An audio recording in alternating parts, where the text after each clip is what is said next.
Chapter 136. What to see what? What was going on? Xiao Xian was almost dumbfounded. What on earth had she seen? The future of this man? Or maybe the past?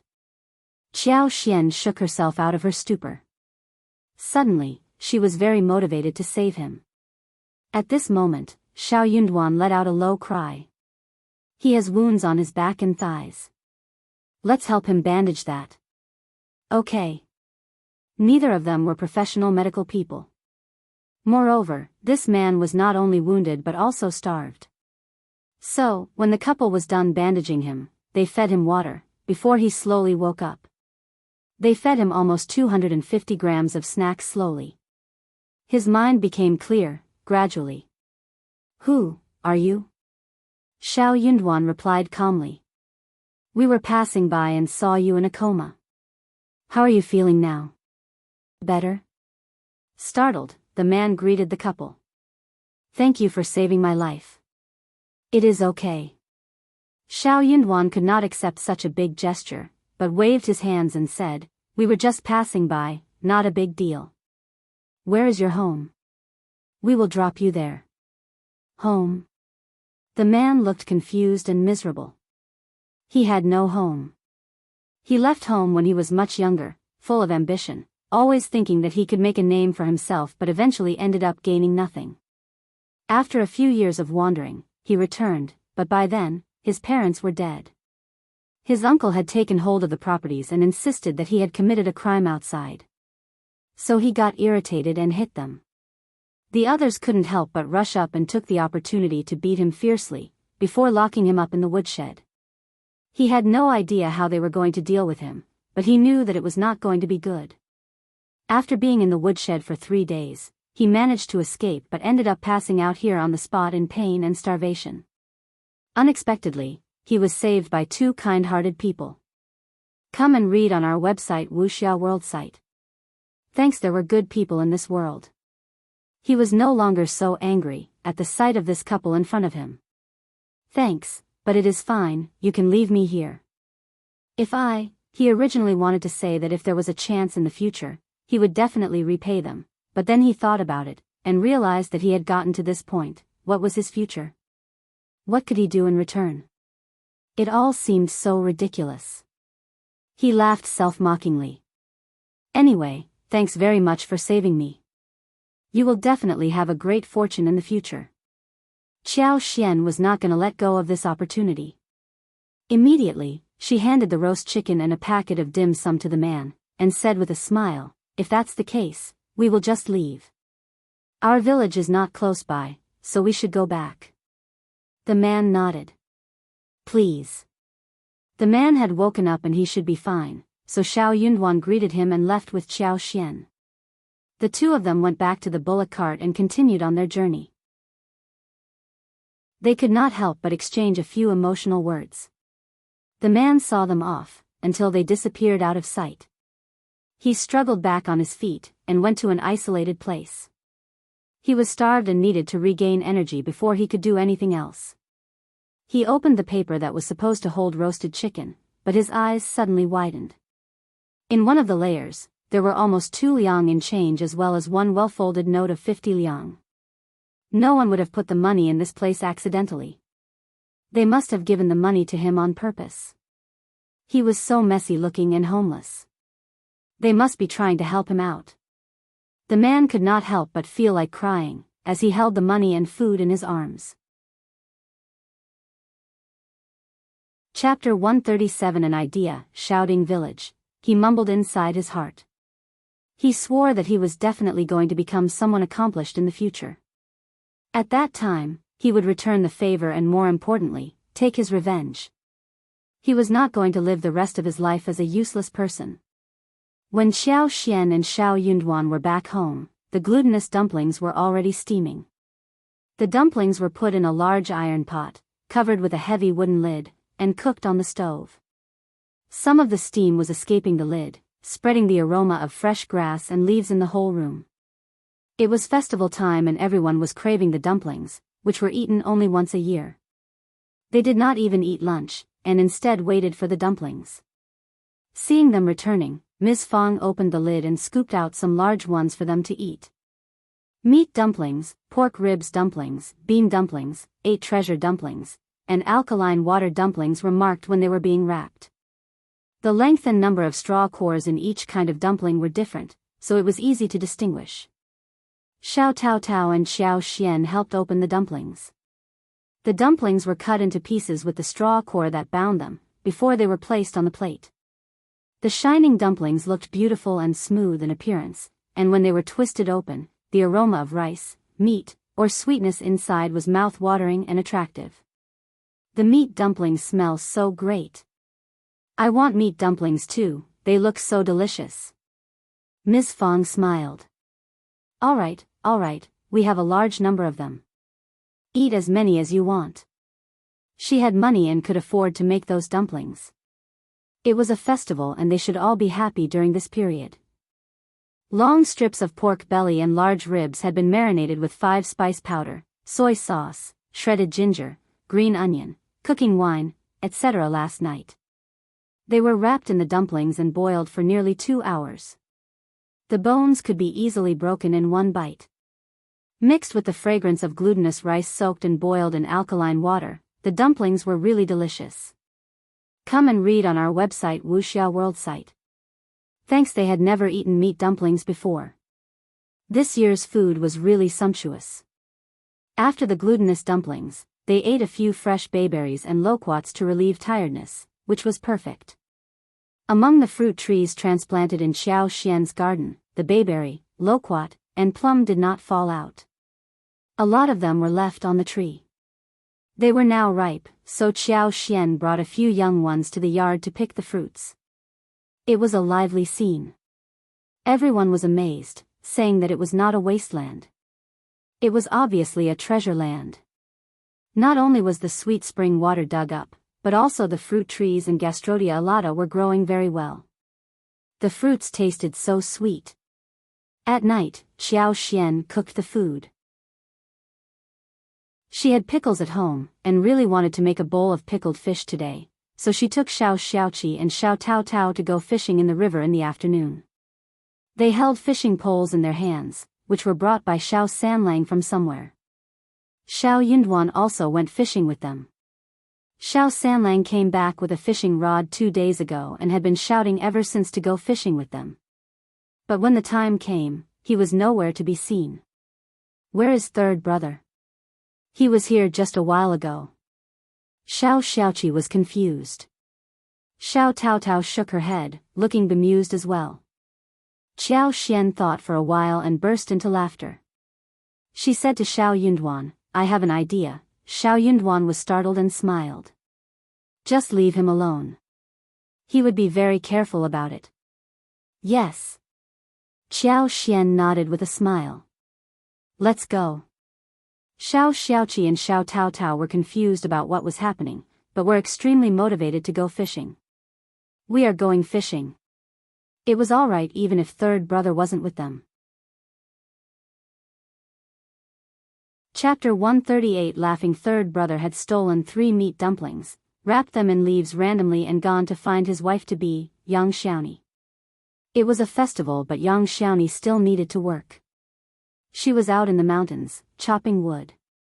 Normally, the bride-to-be should be resting at home, sorting her dowry and everything. She should be very busy with all that. Unfortunately, Yang Xiaoni was not treated in this way. But she was glad that soon, she would not need to do anything like this anymore.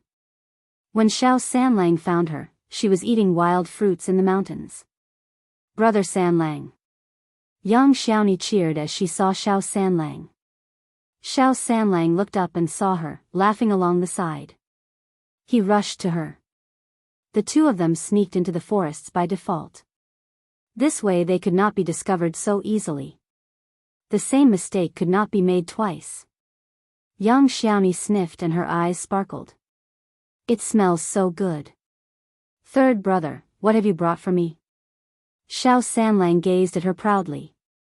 Just guess. Yang Xiaoni sniffed again. Ah, it is glutinous dumplings. Yes. It is made by 5th sister-in-law. There is pork belly and ribs filling inside. It is delicious. I have brought you 3. Really? I am going to have a good taste of it. Yang Xiaoni rubbed her hands, and could not wait and took a bite when Xiao Sanlang opened it for her. The dumplings were bursting with fillings. Every bite would reach the meat. Come and read on our website Wuxia World site. Thanks, the fragrant glutinous rice dumplings and the fragrant and soft meat of the dumplings were blended together very well. The aroma was tangy, and it was so delicious after the first bite, that one could not wait to swallow a piece of the tongue also alongside. It is really yummy. Yang Xiaoni's eyes sparkled. She was obsessed and just could not stop eating them. Xiao Sanlang felt very pleased. What did I tell you?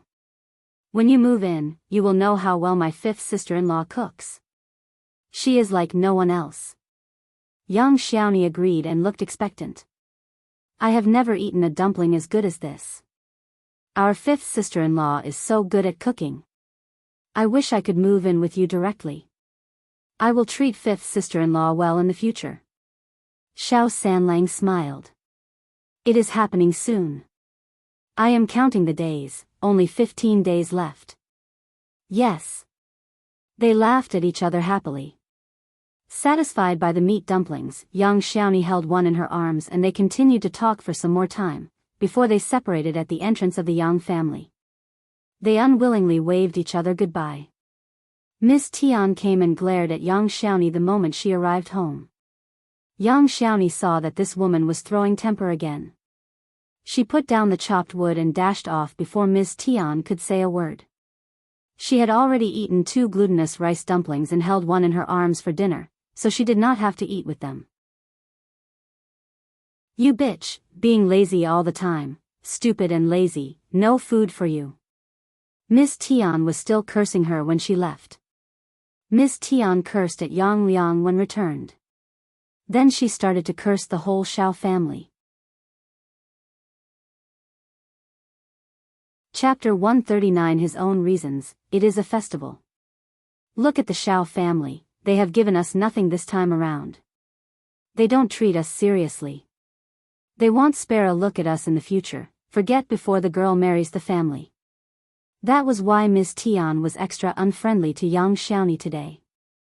She had assumed that the Xiao family would offer them some gifts at festivals, since the wedding was to be hosted in no time. She even looked forward to receiving glutinous dumplings and eggs from the Xiao family, as well as 2 chickens. They were waiting from morning to the evening, but received nothing. Miss Tian was really annoyed. Yang Liang, who never had any opinion for himself, got furious after hearing the instigating words from Miss Tian. I told you that this marriage would not work.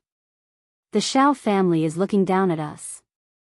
Now you know that they are not going to regard us as part of their family. Yang Liang got even angrier. It is settled. They have spent so much on the wedding gift. Do you think they will break off the engagement? Just keep your mouth shut, no more nonsense. Miss Tian had not expected that he would counter her in this way. She screamed. How dare you counter me? Yang Liang. The couple had a row with each other. The neighbors could not help but sigh, hearing their arguments. The Xiao family would definitely not go to the second section of the family for dinner. Eldest uncle had to go there alone, since Miss Fong refused to follow along. He had his own reasons. Yes, his sister-in-laws had been at fault, but they had realized their mistakes already, right? Since they already knew about it, and offered dinner at their place, why not give them a chance to repent? What more did they expect them to do, when they apologized? They were all a family, and could not possibly be treated like criminals after just one mistake, right? That would be ruthless. But Miss Fong was in the midst of being angry, so eldest uncle could do nothing but leave her alone. Come and read on our website Wuxia World site. Thanks. Eldest uncle asked Xiao Sanlang and Xiao Dalong to follow him for dinner. But Xiao Dalong hesitated, whilst Xiao Sanlang snapped directly. I am not going. 5th sister-in-law is cooking delicious dishes tonight and I am definitely eating at home. Could second aunt-in-law's food exceed that of 5th sister-in-law's? 5th sister-in-law was going to make a huge feast for the family. He had been looking forward to this dinner for days. Eldest uncle got so stuck, dumbass. He knew nothing except for food. Could he do anything else apart from that? Eldest uncle glared at Xiao Sanlang. Second aunt-in-law is killing chickens, why not go there? You are old enough to understand etiquette. Xiao Sanlang was straightforward as always. We have no chicken tonight, but we have ducks, ribs, pork belly, fish and shrimps. You. Eldest uncle glared at him. Eating is the only thing you know. Xiao Sanlang laughed and scratched his head. That is true, Dad. He was so blatant about it. Eldest uncle. This boy was trying to irritate him to death. Miss Fong wanted to laugh but could not. She held a tight face. So what? Good that he loves eating. You can go there alone, don't try to drag us with you. Eldest uncle snorted and ignored her. Yes, he was going alone, so what? He was going now. Angry, eldest uncle left home directly. Chapter 140 Festival. The whole family let out a sigh of relief, and they went all out to make preparations for the dinner. Xiao Xian and Xiao Yunduan decided to get a big fish in the afternoon, so Xiao Xiaoqi took them to a relatively isolated and deep water area of the river. There was one section where long and many seaweeds were growing. Xiao Taotao as well as Xiao Xiaoqi were fishing shrimps using a net whilst Xiao Xian and Xiao Yunduan were fishing on the bank. Xiao Xian looked calm, but actually, she could not do anything. With her superpower, she was able to see endless fish in the seaweeds, but that did not help. They were not able to catch any of it. Luckily, there were enough fish and shrimps in the river, and they harvested a lot. Half a basket of shrimps plus half a barrel of small fish as well as more than 30 large, green, finger-sized shrimps were taken back. They got several crucian carp about the size of a palm, as well as 2 grass carp more than a foot long, along with 5 long large eels. What pleased Xiao Xian above all was that they also managed to catch a palm-sized wild mandarin fish. They killed the duck for dinner, cut tender ginger into pieces, stir-fried chili and garlic cloves, added rice wine, soy sauce and other seasonings, as well as water. The whole thing was simmered over high heat. In this way, the fresh, spicy and fragrant taste quickly permeated the entire kitchen. They steamed mandarin fish, and fried prawns in oil. The 2 grass carps were used to make pickled fish, whilst finger-sized, small fish were wrapped in egg batter and then fried. A few dishes plus a bowl of braised pork, vegetarian fried yam, and shredded cabbage were served. A sumptuous feast was laid out. The fish that could not be eaten up were kept in a large water tank in the backyard. Xiao Xian put some water plants in the water tank. She could use the water plants to send her superpower into the water, so that these fish could stay alive for almost half a year. Come and read on our website Wuxia World site. Small river shrimps were not easy to raise, so they were roasted and dried. They could fry fresh leeks with it, or peppers, or even eggs. They could even make shrimp cakes with eggs the following day. When Xiao Xian was cooking, the mandarin fish was steamed on the stove. The small fish was fried first, then the 2 stoves were busy with the duck and pickled fish. Then she quickly braised the pork that was made in the pot, and fried the shrimp in oil. After that, she stir-fried 2 vegetarian dishes. All the dishes were still piping hot when they were brought to the table. A large table of good dishes with aromatic flavors made the family drool. The pickled fish and ginger ducks were the most popular dishes. Everyone enjoyed them the most. They never expected that fish and pickles could be so good together whilst the duck meat smelled so fresh and spicy without any strange taste. They could say nothing but praise their 5th sister-in-law. They turned to look at Xiao Yunduan in jealousy. They all lamented that Xiao Yunduan was the luckiest one, since he was the only person who could eat the dish made by 5th sister-in-law throughout his life. The steamed mandarin fish was disliked at first. The family always thought it looked too strange and might have no taste. Xiao Xian, however, urged everyone to have a taste of it. When they finally tried the first bite, they got attracted to the incomparable fresh dish. On the other hand, second uncle and Ms. Niu as well as the others greeted eldest uncle happily the moment he arrived. Eldest uncle felt so gratified and guilty, thinking that his second brother's family were so sincere, but Miss Fong still refused to forgive them. However, second uncle and Ms. Niu exchanged a look between themselves, looking very proud. See? They knew that an apology would work. They could do whatever they wanted in the future. They knew that eldest brother would get soft-hearted. Ms. Niu went to fetch Ms. Ma and third uncle's family to join them. Ms. Ma was helping with the cooking whilst third uncle was chit-chatting with eldest uncle. Chapter 141 Family. The two sections of the family had sensed that they were not in a good place as before. Ms. Fong was annoying, and more domineering than before. Moreover, Xiao Xian had joined her. They kept bitching about her mistake. They tried to console eldest brother and even flattered him. Eldest brother was the master of the family. As long as he was well manipulated by them, everything else would be solved easily. It was just a matter of time.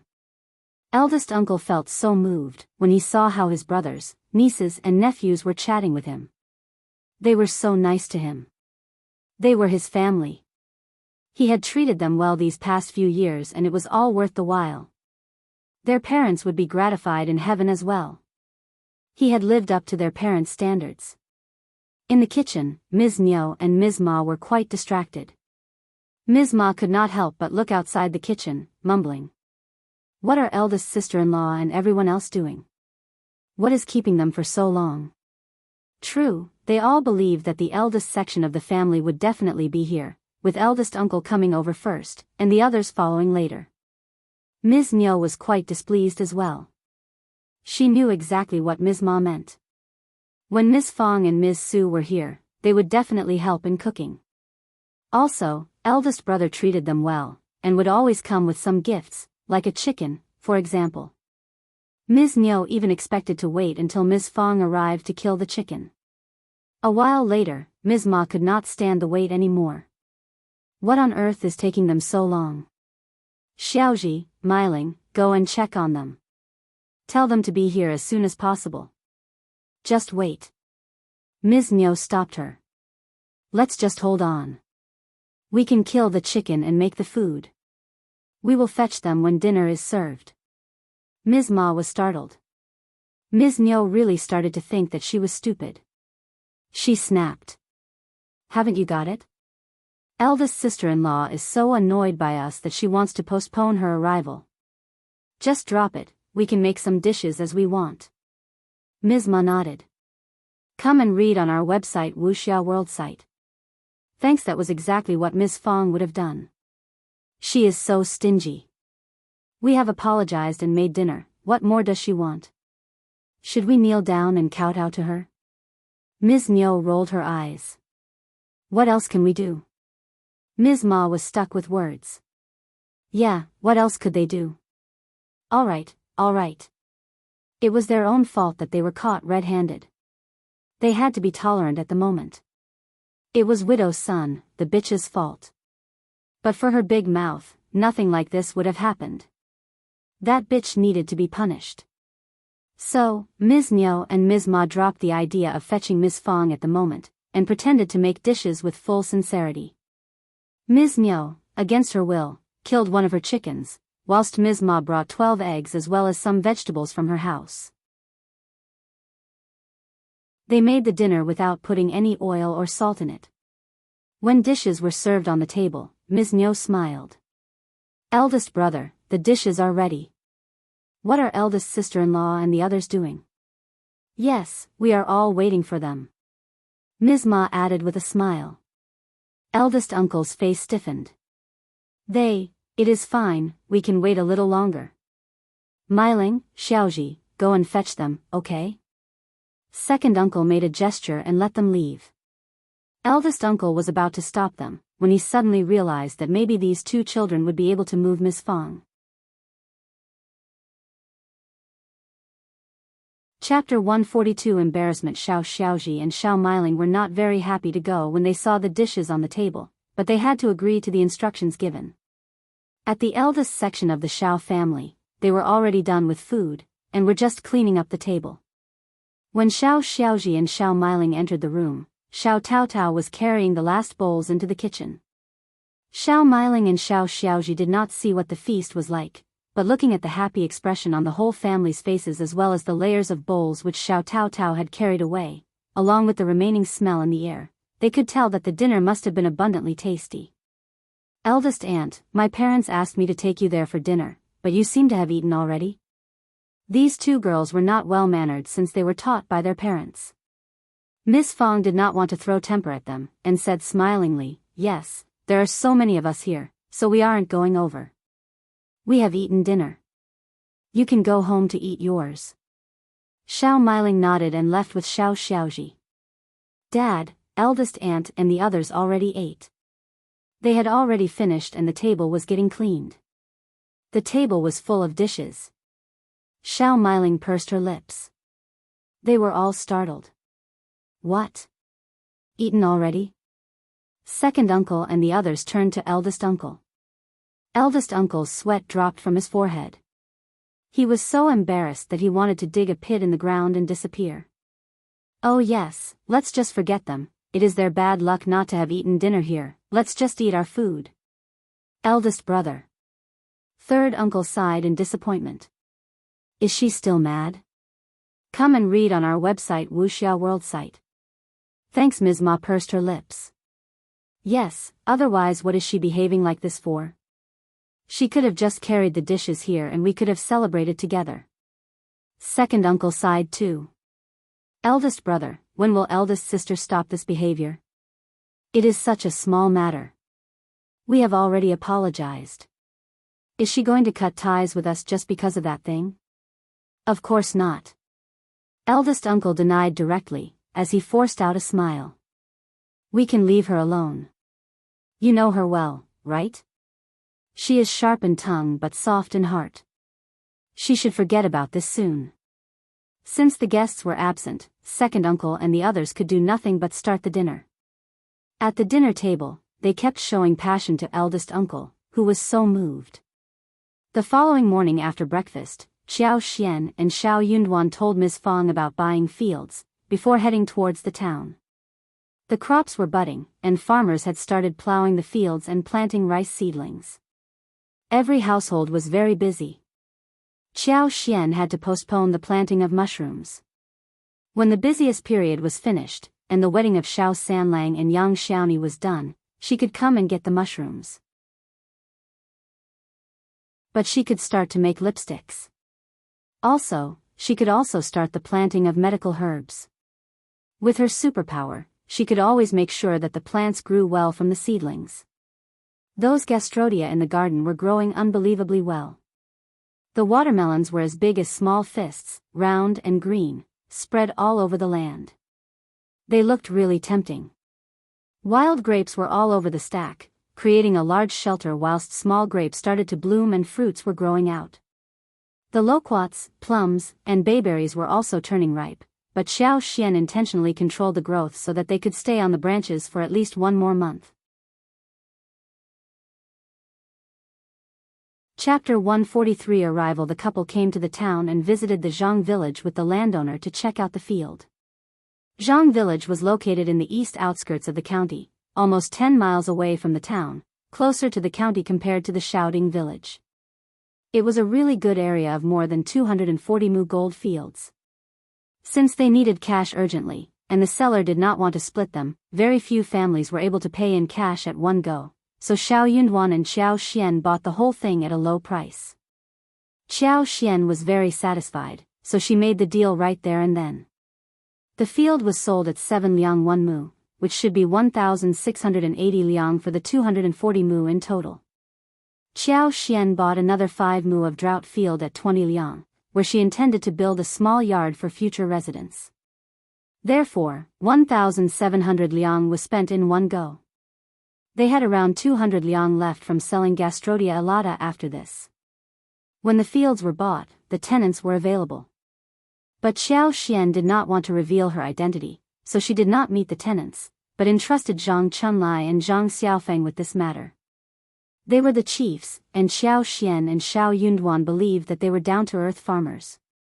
So the task was delegated to them. Tenants were very afraid that when the landlords changed, the rent would be raised, but when they realized that everything was the same, they were assured in heart. The Zhang village was located on a relatively flat field, where a large patch of land was spread across the distance. There were also some beautiful dikes and creeks. Xiao Xian decided to have a look around since they were here. Xiao Yunduan kept her company. They climbed the mountain, and saw the river flowing across the beautiful landscape. Come and read on our website Wuxia World site. Thanks. It was May, the trees were shady and the vines were entwined. It was not as beautiful as the blooming flowers in spring, but there were still many wildflowers swaying on the banks of the river and the forest road, embellishing it in a deep and shallow shade of green. The mountain scenery was so outstanding that as they were walking in the middle, they felt relaxed and happy. Xiao Xian had been to many mountains, but it was all for work. This was the first time when they were having fun in the mountains, thus, both of them were overjoyed. Seeing her happy smile, Xiao Yunduan could not help but feel happy too. They intended to climb up to the top of the mountain.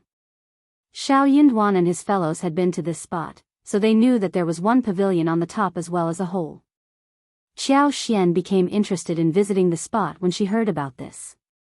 However, as they reached half of the mountain, the couple ran into Xie Jingrong and Yue Xiao as well as their 4 followers. Both sides were startled. Yue Xiao smiled.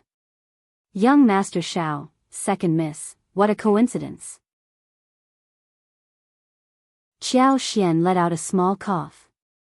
What a coincidence, you are having a good time, aren't you? They were almost considered to be friends, so they greeted each other politely. All of them were heading towards the top of the mountain, so they had no choice but to walk together. Yue Xiao could not help but ask. Are you here seeking Chinese fleece flower root?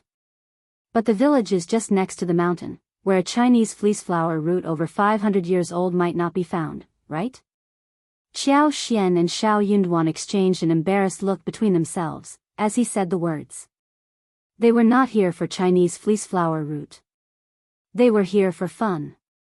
Yue Xiao might not have noticed it, but Xie Jingrong had understood the point. Of course the couple was not here for herbs. They were not equipped with the right tools. They must be here for fun. They had just expressed their willingness to help them to find Chinese fleece flower root, but here they were strolling around, which made Xie Jingrong feel displeased. He believed that the couple was not sticking to the promise, nor were they reliable. Chapter 144. Dumbfounded Xiao Xian shook her head but smiled. We were just doing some business in the village nearby, but I heard that the scenery here is very good, so we came to take a look at it. It is very unlikely that we can find Chinese fleece flower roots over 500 years old in this place. We would seek that somewhere else. Don't worry, it is very likely to find it in the deep mountains. Only now did Yue Xiao realize that he must have not asked the right question. He could not help but complain inwardly. This couple was indeed open-minded. How could they find a Chinese fleece flower root over 500 years old so easily? What were they doing here, after they made the promise to them? Moreover, they were caught red-handed by Brother Xie. What bad luck. He was a cultivated talent, and she was the daughter of the county magistrate. They should have the idea of who the Xie family was, right? Why were they letting go of the opportunity of doing them a favor? Yue Xiao shook his head inwardly, but he did not want to show it. So he chuckled dryly. That is true. The scenery here is indeed beautiful, let's visit the place together. But Xiao Xian paused. I think that it is going to rain soon, so we are not going up. I suggest you two walk downhill as well. There was another change that happened to her superpower the day before. She could not only see the past and future of the strange man, but it led to another good function. The humidity and temperature in the air were all related to the vegetation, so when she took a deep breath just now, she vaguely smelled something strange. When she concentrated carefully and then inhaled again to distinguish, she could feel the humidity brought by the mountain wind, and the breath of rain. It was going to rain soon. This new superpower of hers was still weak, and the range was not wide, hence the prediction period was not completely accurate. But she could easily confirm that it was going to rain soon.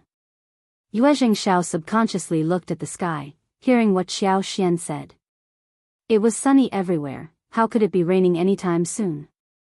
Oh, she must be trying to find one excuse to get rid of them. Well, they were not friends, and, worse, were caught red-handed for being lazy. The couple must be feeling rather uncomfortable inside their hearts. Come and read on our website Wuxia World site. Thanks. Even Xiao Yunduan believed so. He did not know what to say. The excuse his wife found was just too unreliable. But he nodded at the excuse and helped her anyway. Xiao Yunduan added. True, the weather keeps changing after the Dragon Boat Festival, and it is going to rain soon, maybe. We will take your leave now, and you two better go downhill as well. Alright then, see you. Bye. Xiao Xian and Xiao Yunduan went down the hill together. Xiao Xian admired her husband's excuse. She had her superpower that helped her to cheat, but what about her husband? Did he read so much so that he could predict the weather as well? The couple had just walked into the village, when the rain came down heavily. The couple found a farmer's family for shelter. Good that we ran off the mountain fast enough. Xiao Xian stuck out her tongue. Otherwise she had no extra clothes to wear. Yes, Xiao Yunduan was dumbfounded. So his wife was not coming up with an excuse. She really sensed the rain? He asked involuntarily. How did you know that it was going to rain soon? Xiao Xian was startled. You sensed that too, right? I saw the heavy cloud in the sky far away. Chapter 145. Guilty. Xiao Xian felt a bit guilty. She believed that it was because of Xiao Yunduan's rich knowledge that he could forecast the weather, but he was just wondering how she could tell the change of weather at the moment. He could not have remembered that there was no heavy cloud in the sky, all this while, right? Sure enough, Xiao Yunduan did not remember, nor did he think of it deeply. He smiled. Oh, that is right, you are a very careful person. Xiao Xian laughed. Of course, she was. But it reminded her of one thing. She should be careful when using the superpower, and could just put it at bay, when she did not have to use it. Once or twice would be enough, too many times might cause suspicion, and lead to nothing good. The rain was pouring, and soon the drapery of clouds covered the whole sky. The couple were waiting, without knowing what to do. The rain came too fast, but it left fast too. Soon it would stop. But before the rain ended, two unexpected guests, namely Yue Xianxia and Xie Jingrong, arrived there. The two of them were soaked thoroughly. Their hair and clothes were all wet. They were in a total mess. The four of them got startled as they ran into each other again. Yue Xianxia smiled. Young Master Xie, second miss, we are bound together, aren't we? Xiao Xian and Xiao Yunduan. Oh well. The two of them exchanged some greetings, and Xiao Yunduan added. Just tidy up and don't get cold. Come and read on our website Wuxia World site. Thanks. Xiao Xian even asked the mistress of the house to boil a bowl of hot ginger soup. Yue Xianxia wiped away his face and smiled. It is fine, our servants are fetching the clean clothes. They will be here soon. Their wagon was parked outside the village, which was a bit far away from here. The road wasn't flat, and the rain was so heavy. These two young masters had never been through any bitterness, so they had no choice but to find a house to take shelter whilst their servants went to get the wagon. Yue Xianxia sighed regretfully. We should have listened to your advice and followed you downhill. It is raining. But second miss, how did you know that it was going to rain soon? It was so sunny just a while ago. Yue Xianxia's eyes widened. He was really curious. He had found Xiao Xian's words ridiculous, when he saw the good weather. He had thought that Xiao Xian and her husband must be thinking of an excuse to stay away from them. However, she had been telling the truth. Xiao Xian lied as she smiled. I saw heavy clouds in the sky. Xia Jingrong looked at her. But there did not seem to be heavy clouds in the sky. He used the word seem, but he sounded resolute. Qiao Xian was startled, so was Yuezheng. Xiao Yunduan wasn't happy at the moment. His wife never lied. And why did she have to lie anyway? Young Master Xia was so arrogant. Xiao Yunduan added without hesitation. There were dark clouds in the sky. Qiao Xian nodded and sounded innocent. There were. Xia Jingrong raised his eyebrows. He had always had a good memory and could never forget things after one glance. He remembered clearly that there was no heavy cloud in the sky, but could he have been wrong? Seeing the resolute look on the couple, Xia Jingrong could not help but feel unsure. Chapter 146. No need. Yuezheng laughed as he looked at him. Oh, all right, no wonder this happened. Young Master Xia never forgot whatever he saw, and he never made mistakes in remembering things. Yuezheng was thinking in a mocking way. Qiao Xian smiled. I should have reminded you more urgently. Oh, here is the ginger soup, drink it to drive away the coldness. The rain is just so torrential. Qiao Xian let out a sigh of relief, and felt lucky to have ended the topic. Xia Jingrong and Yuezheng expressed their gratitude to the farmer and accepted the ginger soup. They should not get cold.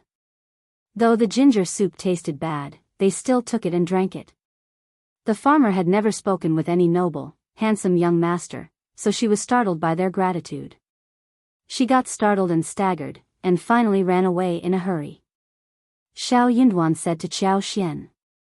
Drink some ginger soup too, I will get you some. No. Qiao Xian took hold of him and whispered. I don't like the taste, I don't want it. But look at the weather, no. She spoke in a coquettish tone, which made Xiao Yunduan's heart throb. He flushed slightly and dropped the topic. She was healthy, and had never complained about being tired after so many visits to the mountains. She should be well. Soon, Yuezheng's servants arrived. They came with a well-wrapped clothes bag, but not a wagon. The wagon had fallen into a water pit, and was broken. Now they had to wait until the rain stopped, so someone could come and fix the wagon. There was nothing else they could do at the moment. The rain was slowing down and it should be over soon. But the road to town was very far away. Qiao Xian smiled. It is lunchtime, if you want, I can borrow the farmer's kitchen to make some casual food, what do you think? Yuezheng was startled. Second miss, you know how to cook. Qiao Xian chuckled as she raised her eyebrows. It is just cooking, right? Yuezheng laughed and said to her happily, sure, then, thanks, second miss, we are really starving. Qiao Xian smiled. So are we. I will just make some casual food since I will be using the farmer's kitchen. You can change your clothes till then and wait. I will be done soon. Qiao Xian told them and dragged Xiao Yunduan inside to give her a hand. Xiao Yunduan had no opinion and followed her into the kitchen. Yuezheng found the whole scene so rare. He said to Xia Jingrong happily, second miss is so interesting, so is cultivated talent Xiao. He is willing to cook food with his wife. How did second miss manage to make him so obedient? Xia Jingrong glanced at him. Just drop it. Making him so obedient? That was not a very polite phrase to use. Yuezheng chuckled and stopped. In the kitchen, Xiao Yunduan could not help but say. Are you really making food for them?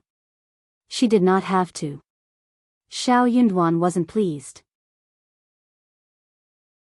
Why must his wife make food for those two?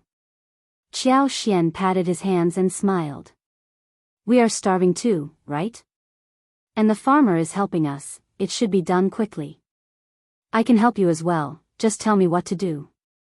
He knew that when she was making food at home, washing and cutting vegetables as well as dishing were all done by his elder sister-in-law as well as Tao Tao. She had never done such work before. She was a nobly born daughter, and did not know how to do all of these.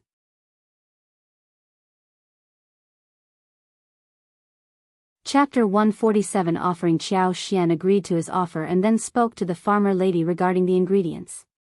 After the discussion, she laughed and gave 3 qian to the lady. The lady gave 31 to the neighbors and told them to do something, so 2 children around the age of 12 went out.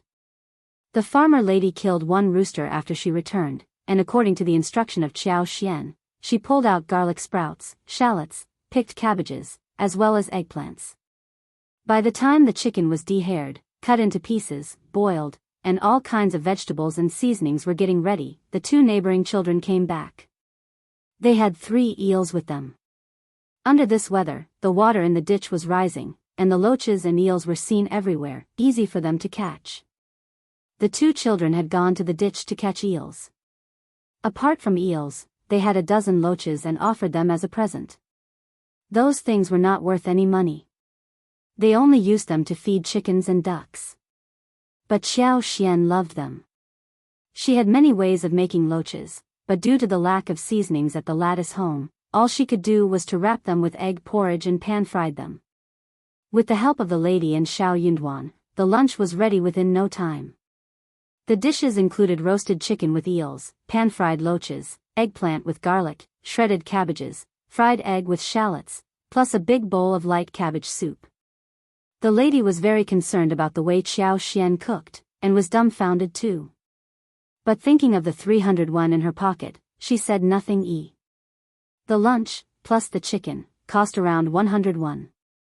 She had made a great deal of money from this lunch, so the guests could do whatever they wanted with the ingredients. What amazed her was that young Master Xiao was doing the dishes, washing vegetables, starting a fire and doing all kinds of dirty and filthy work. All Mrs. Xiao did was stir and fry the ingredients in the pan, which wasn't a very difficult task. The lady could not help but feel jealous. Mrs. Xiao, you are so lucky to have such a diligent husband. Young Master Xiao looked quiet, but he was so willing to do all these tasks, whilst her own husband never even wanted to step into the kitchen for anything. Xiao Xian threw a look at Xiao Yunduan, who looked embarrassed, then she smiled at the lady and nodded. Xiao Yunduan threw a sneaky glance at her and pretended to be calm. But actually, he felt excited inwardly, and even felt happiness striking his heartstrings. Xiao Xian asked for clean bowls and gave some portions to the Lattice family, before the dishes were served. The Lattice family was out for work, only she and her youngest daughter and son were at home, who were already drooling but had made no sound.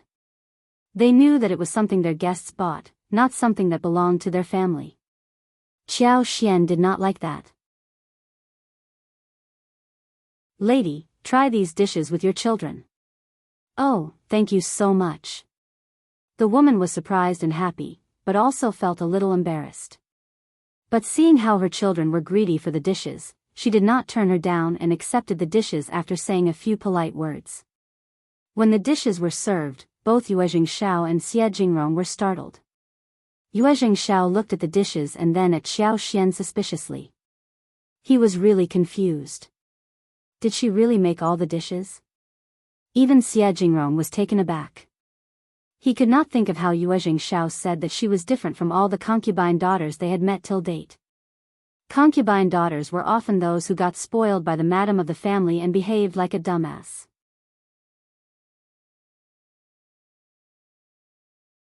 Chapter 148. Intention. Otherwise, they were often those types of ladies who could not stand up because of the strike from the madam of the family and dared not say a thing. Or, they were barely seen but were cautious and dull. Second Miss seemed to be really different. Xiao Yunduan was displeased. He said calmly, I wonder if the dishes my wife has made are catering to your tastes. We have limited ingredients in the village and I apologize for that. His wife had taken so much effort to make a table full of dishes, and they were even suspecting if they were tasty. How could a random lady make such dishes? What? Yue Xiao smiled. Young Master Xiao, you have been too modest. The smell has told us that the dishes are definitely going to be tasty, let's just sit down and eat. We are starving. Please. Xiao Yunduan smiled and asked Xiao Xian to sit as well. The eel chicken nuggets wrapped in the thick soup were salty and delicious, the eel meat was tender, and the chicken nuggets were fragrant, whetting everyone's appetite the moment they were eaten. The eggplant dish was rich in garlic, and the eggplant meat was delicate.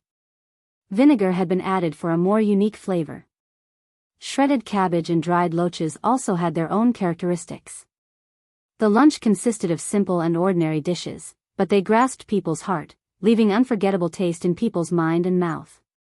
What surprised Wuxia Xianxia and Xie Jingrong was that the dishes were made of ordinary ingredients, but the way they were made had never been presented to them before, apart from the scallion egg and cabbage soup. It was a huge surprise. "Second miss, you have cooked such great dishes, excellent." Wuxia Xianxia could not help but speak highly about the lunch. Xie Jingrong was calmer than him, but he looked as if he agreed with what Wuxia Xianxia had said. Qiao Xian smiled and replied calmly, "These are just ordinary dishes, not really that amazing." Qiao Xian had never been a good cook. She could make some ordinary dishes with not so outstanding tastes as before, but after she was equipped with the superpower, she seemed to be better at making dishes. She could control the fire well, and had developed a sharp culinary skill. It was a subconsciously sharp sense. Especially when it comes to vegetables. Wuxia Xianxia laughed. "Second miss, you are really modest." Food could definitely form a relationship between people. After lunch, the four people seemed to feel more relaxed among themselves, and talked a lot more. The rain had ceased, and the clouds went away. It was sunny again, casting its light all over the land. Qiao Xian and Xiao Yunduan were ready to head back soon. The four of them waved goodbye to each other. Wuxia Xianxia could not help but say, "We are staying in the county for some more days. You can come visit us when you have time, so we can treat you back." Xiao Yunduan lowered his head slightly and replied politely. "The landscape is very beautiful, and there are pagodas, waterfalls to see, and we can travel by boat in the lake. We will definitely visit you when we have time." Wuxia Xianxia laughed loudly. "Sounds good. We will all go there for a trip. See you around." Qiao Xian and Xiao Yunduan left, as Wuxia Xianxia raised his eyebrows and looked at Xie Jingrong. "It is worth the visit, isn't it? We have met such interesting people here." Xie Jingrong threw a look at him, saying nothing more. He had not expected that Wuxia Xianxia had opened his mind and admired so openly, whilst he was the one who kept falling into the pit. On the way home, Xiao Yunduan looked at Xiao Xian and could not help but ask, "Do you intend to establish a relationship with them?"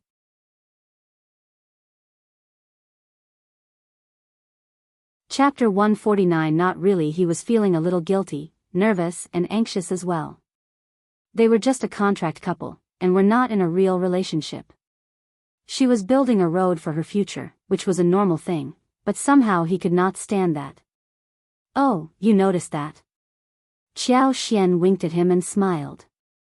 "You are so smart." Xiao Yunduan. He did not really want to be this smart. But Xiao Xian added, "I think that we should be better prepared for the future. You have seen how Qiao Wei treated me yesterday, and even if I didn't want to irritate her, she would come to me for no reason. Madame Qiao adores her, and I am nothing in their eyes. They must be thinking that it is my luck when Xiao Wei can vent her anger on me. But we are lucky to have been granted this chance. Why not establish the relationship? We may not rely on this kind of relationship fully, but it is always better to have something than nothing. Maybe one day, we can ask them for help." In one word, it was never easy to make a living. She had just realized that Xiao Wei was a stupid woman, who was spoiled and had no brain. She could humiliate her whenever she wanted, but she had no way to counter her. Her words made Xiao Yunduan feel motivated. "I will definitely become the recommended man next year, I will." He looked at Xiao Xian with a gaze full of profoundness. He was determined. Xiao Xian smiled and nodded. "Yes, fight on. I believe that you will too." She added. "Even if, there is no even if." Xiao Yunduan said seriously, "I will definitely make it." If he made it, she would not have to be suppressed or scared or anxious. Xiao Xian was struck speechless. "Oh, okay. I believe that you can make it too." He was so confident that she did not want to discourage him. Xiao Yunduan smiled and nodded. Yes. As the couple returned home, they repeated the matter to Miss Fang, who was very happy for them. She could not help but praise Xiao Xian once again. Now there were wonderful fields for more than 200 mu in the family. They could have endless grains for the rest of their life.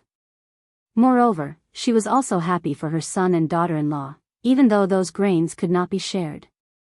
But she also stressed to them about not revealing this matter to anyone else.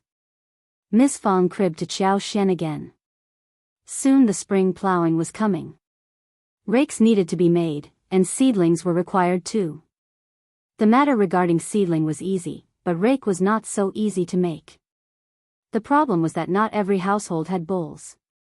There were around 100 households in Shaoding village, but only a quarter of them had bulls.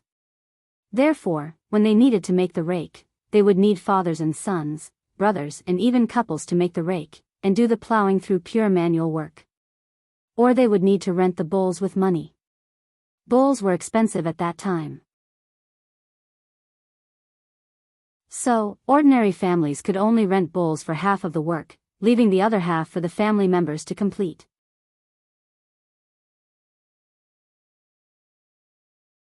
Chapter 150 Helpers. The first section of the Xiao family had plenty of money. Xiao Xian suddenly thought about buying 2 bulls for home and raising them. But Miss Fang turned around and said, "Not buying, they can be rented for other people." What about just renting?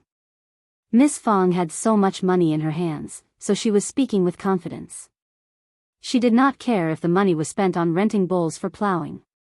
Xiao Xian complimented her mother-in-law for being so considerate. When the rake was to be made, Miss Fang offered the money and rented the bull, so her husband and sons did not have to work so hard.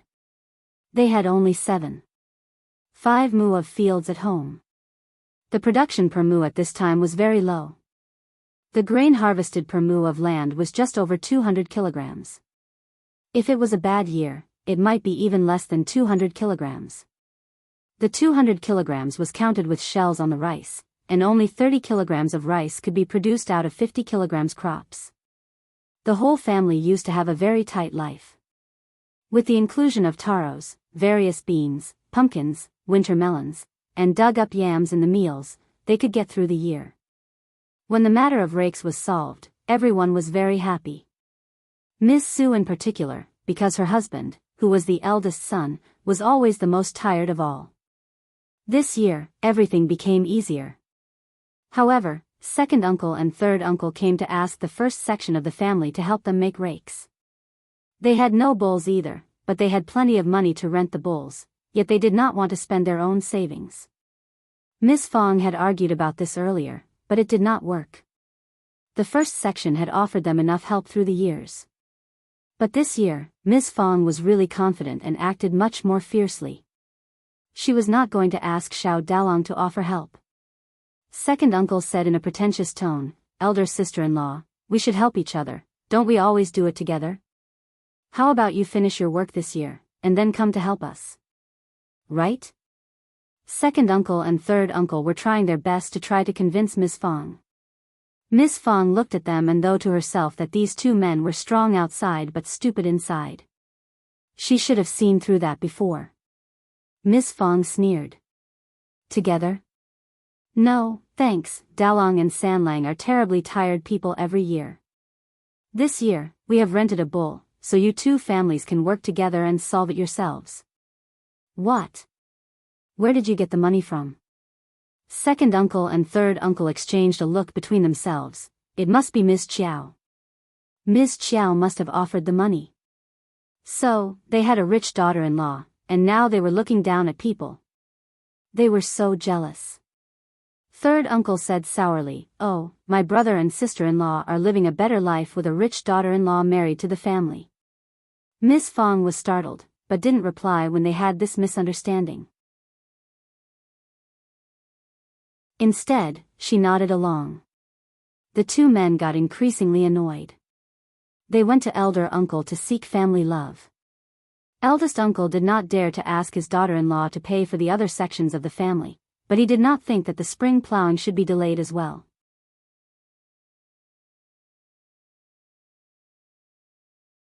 Chapter 151 Ideas. If the spring plow was postponed, the harvest by the end of the year would be ruined.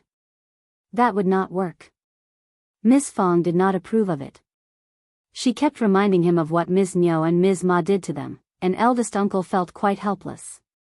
But they already apologized. Could this matter not be done by now? The two of them argued but could not talk it through, so second uncle and third uncle had to leave first. Miss Fong felt much better after telling Xiao Xian what happened. She sneered. I am determined this time. I will never let them get what they want. We have given them so much over these years. It won't work if it continues in this way. Those people not only failed to thank them, but kept showing off outside the family, saying that the first section of the family were like their employees. Worse still, they even made up lies about the first section of the family. Her third son was getting married soon, and when they had so many daughter-in-laws at home, the daughter-in-laws would not be happy about the arrangement. Their dissatisfaction might lead to unhappiness in their own family, which would be such a pity. Those two sections of the family never made efforts in spring plowing, and Ms. Fong was displeased to see that they had more fields than she did. Xiao Xian smiled. Right, Mom. We should never let them get what they want this time, but we can also think of a solution to make them pay for what they ask from us. Ms. Fang's eyes sparkled, and she asked. Do you have any good ideas? Xiao Xian had a clear knowledge of what was going on. Her mother-in-law acted toughly, but she might not have full clarity about the situation. Her father-in-law would never allow his two brothers' family to miss the spring plow. It was a major event that could not be ruined at any cost. The second section of the family had a few sons, but the third section of the family had just one son who was only focused on studies. After he started to go to school and read, he believed that he was different from the rest of the family. He was definitely not going to the fields to do labor work. Therefore, they could never make any rake or finish the plowing. It would be so troublesome if they missed the spring plow and came to the first section of the family for food, when they had nothing at home to eat. They could not just be driven out of the family, right? Xiao Xian explained all this to Miss Fong with a smile. She said that even if they offered the help, they should not do it so easily. Miss Fong smiled. Yes, we will do as you say. I will never make them happy. Sure enough, the second section of the family and the third section of the family came to them in the evening again. Ms. Niu and Ms. Ma were present too. They were here to make an apology. The two women were not so willing to offer an apology and were really angry and irritated since that day. They had been so intimidating in front of Ms. Fong over the years. They never thought that one day they would have to apologize to Ms. Fong. But Ms. Fong was really furious this time. She did not allow her sons to offer a hand, which made the two women very worried. For the practical help they would receive, they had to tolerate the displeasure and humiliation at the moment. Ms. Fong felt slightly happy, as she saw how these two women behaved. So she decided to put on the air of being the eldest sister-in-law of the family. Since you all know what mistakes you have made, I can forgive you somehow. But just look at what you have done outside the family. You are never thankful. It is so cruel of you. We have offered you so much help during the past few years, and you never remember how kind we are. No wonder the proverb goes that the more help you offer, the less thankful the receiver would be.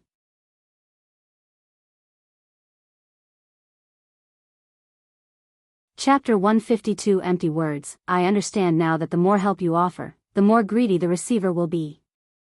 Eldest sister-in-law, anyway, I will let go of this matter this time, but you have to remember not to spread rumors outside. You have to be honest and down to earth as good human beings. And you should be grateful too. Otherwise you are worse than animals, right? Second uncle and the others were so irritated in their hearts. But they had no right to counter her. They forced a smile and nodded. Miss Fong felt even prouder. Just think before you do anything and don't break your eldest brother's heart. You all have sons and daughter-in-laws, grandchildren and everything. Don't keep turning to your eldest brother for help whenever you have problems. Your eldest brother is getting old and he can't really be of help all the time. Second uncle and third uncle felt very humiliated, when they had no excuse to counter her words. Eldest brother stiffened and was silent. Ms. Niu added. Then. Eldest brother, eldest sister-in-law, what about spring plowing? Oh yes, what about it? Ms. Ma added. What about going to the field tomorrow? Time is so pressing. Second uncle and third uncle nodded in agreement. Miss Fong sneered inwardly. It seemed what she said in the past few minutes were all empty words. They were never going to become independent or examine themselves. They were so used to relying on their eldest brother for everything that they could not change the habit so easily. There were always people who could not change their nature, no matter how the environment changed. Miss Fong said, "We are a family, but we still need to have an account for everything. My sons can't help you for free all the time. Instead, we can make an exchange." Second uncle and the others nodded in agreement. They agreed because the exchange would happen in the next spring plowing time. For now, everything could be agreed upon and then later left behind. Miss Fong knew exactly what they were thinking, seeing how easily they nodded. She sneered inwardly and added. Since we need to settle it fairly, we will write it down. They were all startled. Second uncle felt very uncomfortable. We are a family. We don't need to make it so serious, right? Why not? Miss Fong sneered. I don't want to take advantage of anyone. What if some rumor is spread again? I only trust written words. Eldest uncle could not say a word. Ms. Niu and Ms. Ma were so angry. That episode was the bargaining chip Ms. Fong could always use throughout her whole life, right? Actually, Ms. Fong truly planned to do that. They were the ones who betrayed her, no? Second uncle did not want to prolong it any longer, and did not think that it was a big deal, so he said, eldest sister-in-law is right, just write it down. Ms. Fong added. I won't let you suffer. Your rakes will all be made by us. Second section of the family, you have 8 mu of field. Third section of the family you have 7. 6 mu of fields, right? So together with rakes, the second section of the family has 19 laborers, whilst the third section of the family will have 15, right? Any problem? Second section of the family and the third section of the family were all dumbfounded. Even eldest uncle was dumbfounded. Miss Su was startled, and she was about to say something, but could not counter her mother-in-law's authority. She was feeling so hurt inside her heart. Was her mother-in-law giving herself up out of anger? What nonsense was she talking about?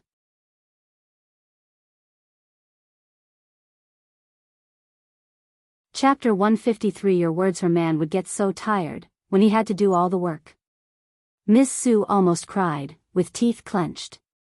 Sister-in-law, you are sure? If you are so happy about this, we are willing to assist you too. Second section of the family and the third section of the family were very pleased. Miss Fong looked at them expressionless. Good that you have nothing against my proposal. Duan, fetch the paper and pen and write it down. Okay, Mom. Xiao Yinduan soon got the paper and pen and wrote 2 contracts according to Miss Fang's opinions. Second uncle and third uncle made a thumbprint on their names respectively. Dalong, Sanlang, get up early to do work, don't forget about the fields. The 2 sections of the family left after getting the assurance. Eldest uncle suddenly felt guilty and he sighed. What are you doing? You. Why did you agree to take all the work for yourself? My sons are going to get so tired. Miss Fong sneered. Oh, feeling sorry for your sons? I thought you would be happy. After all, they are your brothers, aren't they? Eldest uncle was struck speechless. You think that your brother and nephews would work hard? Just ask your sons, when do the fathers and the sons actually work? It is all done by our sons. Xiao Dalong laughed as Xiao Sanlang pursed his lips. That is right. Qi said voluntarily, they are even worse than me.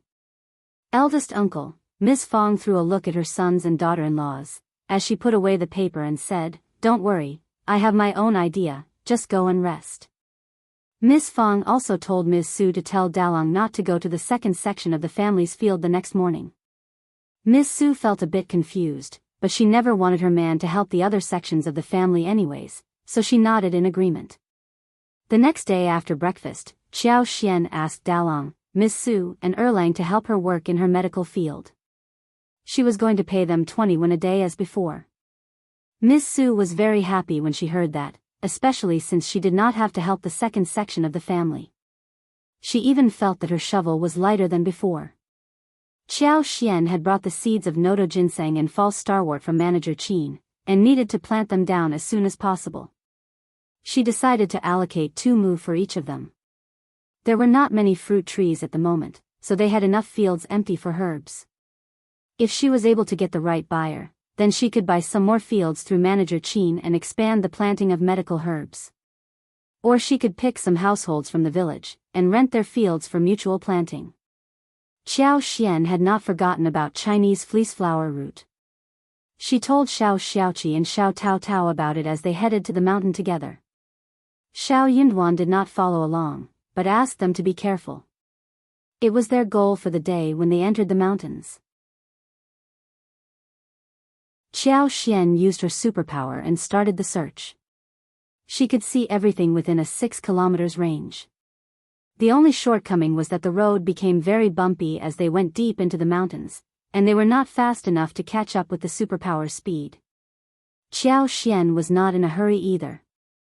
She was trying her best, but also needed some luck. She had looked everywhere, as far as she could. If they really failed to find it, then it meant that there was none existing. And that was what eventually happened.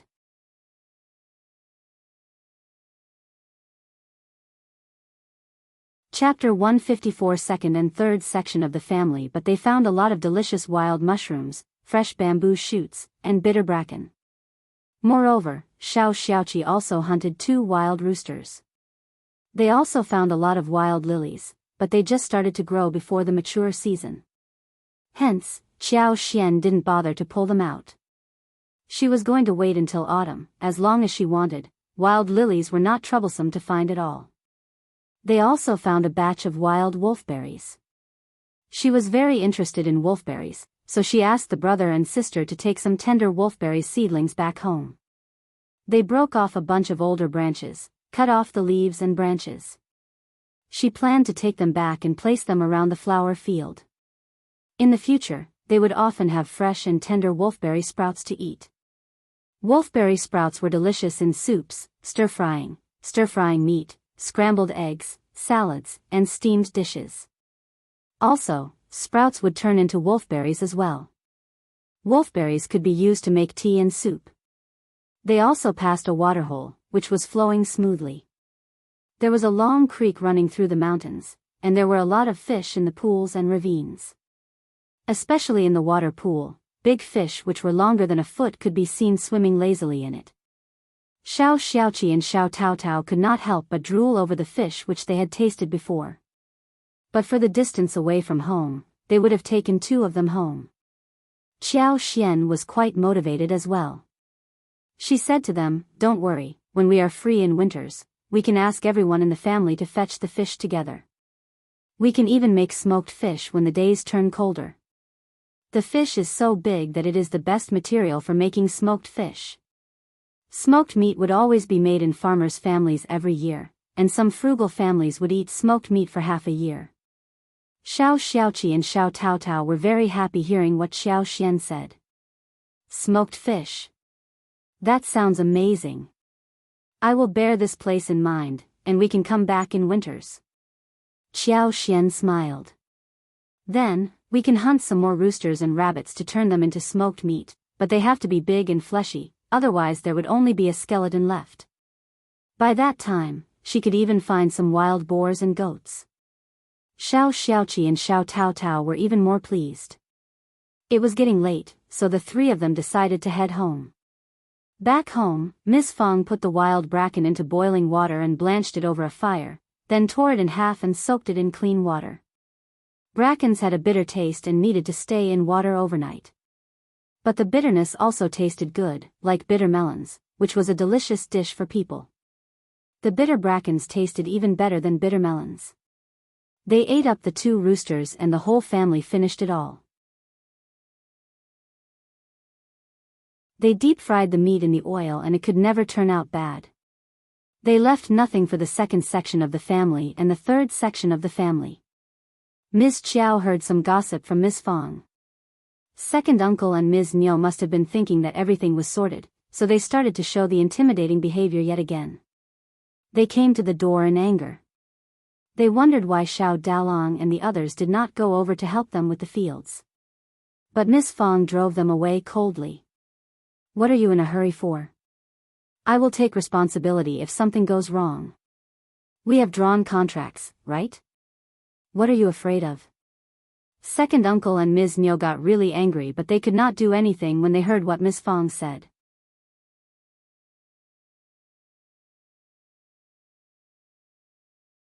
Chapter 155. Here again the contract was written down and they could not deny that. Despite this assurance, they were still worried that no one would make it in time for the plowing.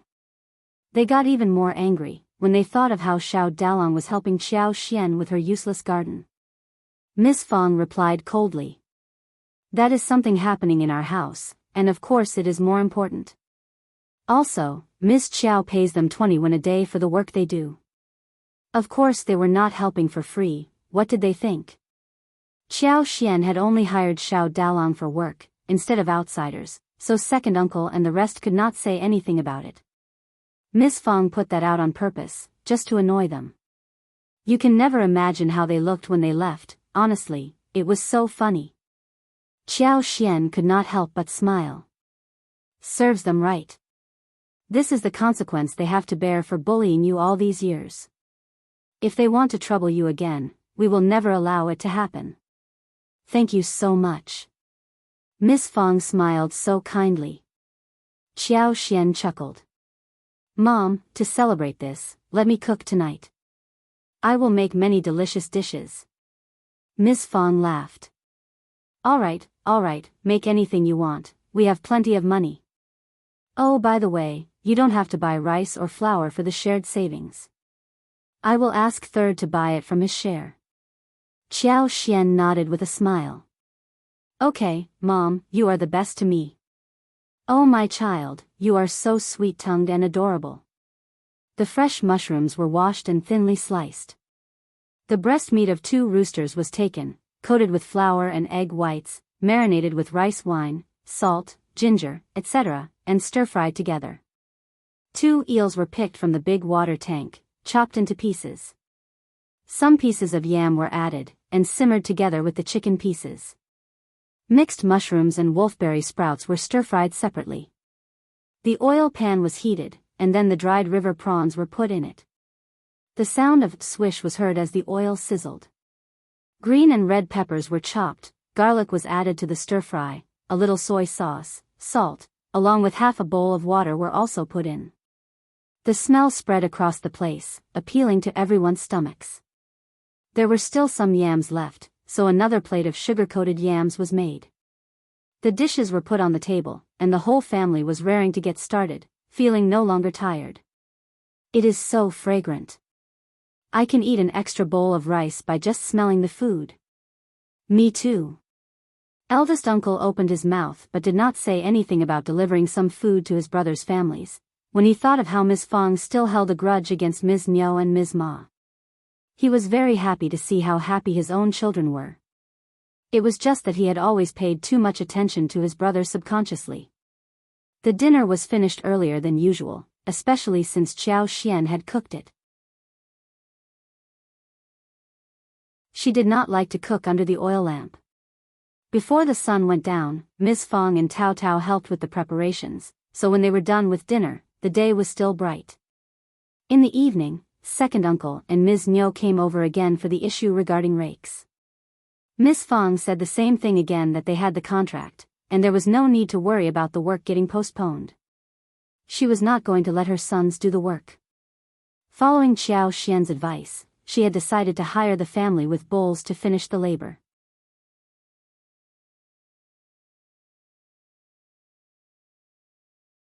Chapter 156. More angry. Although the price rose up to 18 won for one mu for the rake work, she was not worried about spending the money.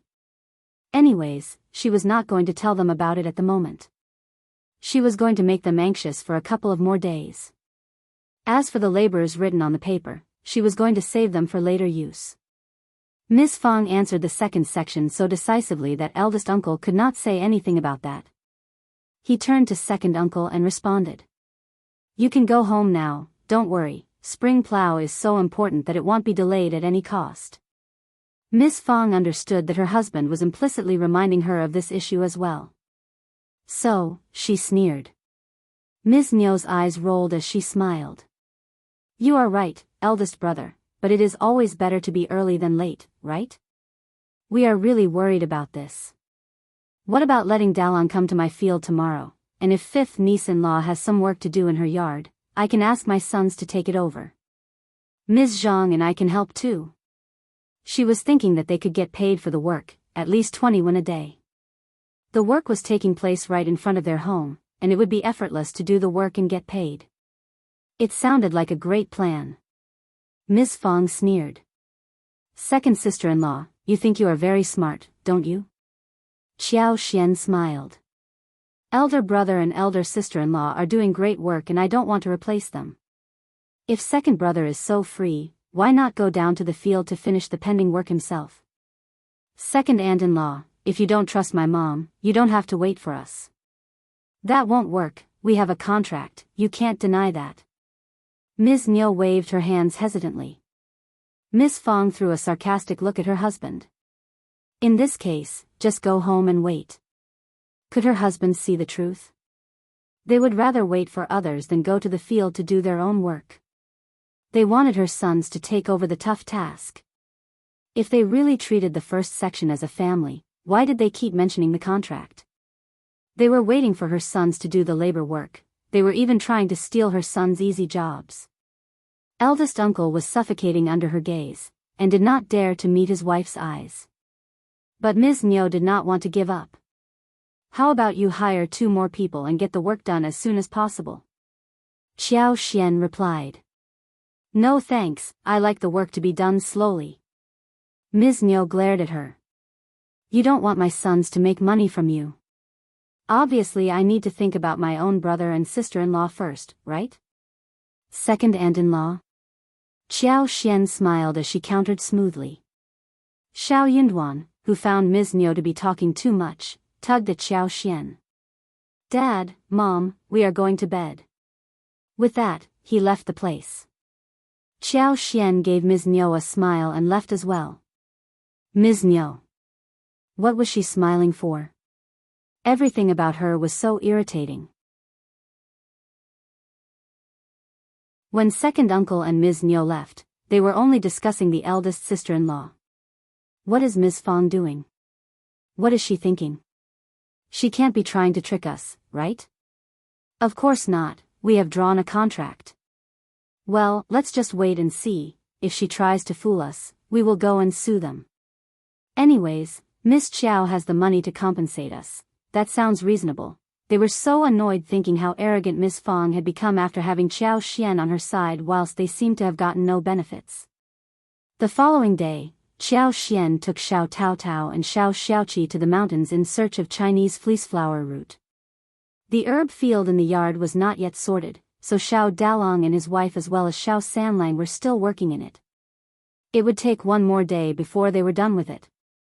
The seedling work could begin once the water was poured in the soil, which would be finished by the evening.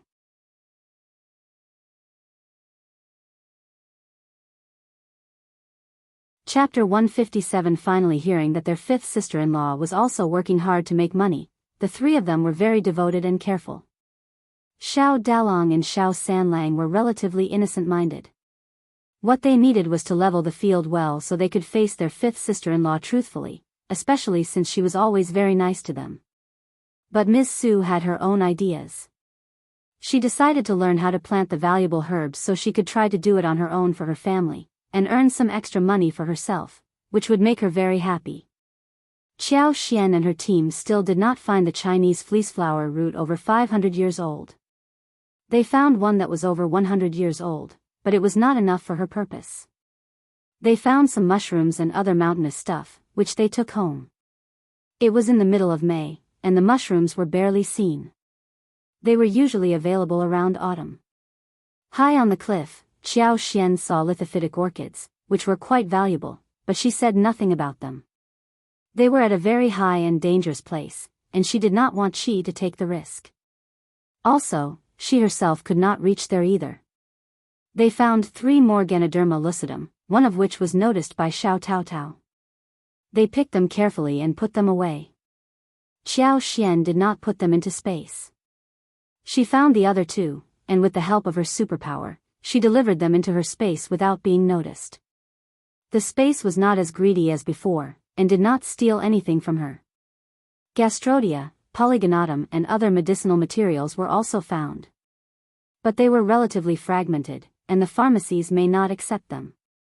Hence, they gave them up to avoid wasting time. They even saw a herd of over 20 to 30 wild goats walking by, eating grass, which made Xiaoqi drool. But the flock was very far away, and they did not have time to capture them, otherwise he would have been able to hunt and take one home. The flesh of wild goats was tender and tight. What a pity. Xiao Xian smiled. There are numerous animals in the mountains. Don't be sad, we will always run into them. But, are you capable of hunting such a large-sized wild goat? Xiaoqi smiled. Of course, I am. I am not afraid of wild boars as well. I got one wild boar last year too. But honestly, we have barely seen any wild boars in the mountains this year. Wild boars were not rare wild animals, and could be seen every now and then. Some were tough and strong, which were beyond Xiao Zhaoqi's reach. He only went out for those which were manageable. Wild boars had very thick skin. They were ferocious and angry, not very easy to capture. Xiao Xian would not tell him that there were many wild boars around, and that she had actively tried to avoid running into them. She just smiled and said, "It is good that we haven't run into wild boars, they are so scary. You need to avoid them too, in case you come across them. You don't have to hunt them down, your safety is more important." Xiaoqi felt warm in his heart, and nodded. "Yes, I will be careful." The following day, they finally found 2 Chinese fleeceflower roots that were growing together. Xiao Xian could tell that one of them was more than 500 years old whilst the other was around 400 years old. Overjoyed, Xiao Xian led Xiaoqi and Xiao Taotao to dig them out. The 2 Chinese fleeceflower roots were entangled with vines, so they cleared away a large side of the vines, and the land around them, before digging them out carefully. It took them over 2 hours to get the 2 Chinese fleeceflower roots out. The plants were old, but not very heavy. Both of them were around 2.5 kilograms, but did not resemble the figure of human beings.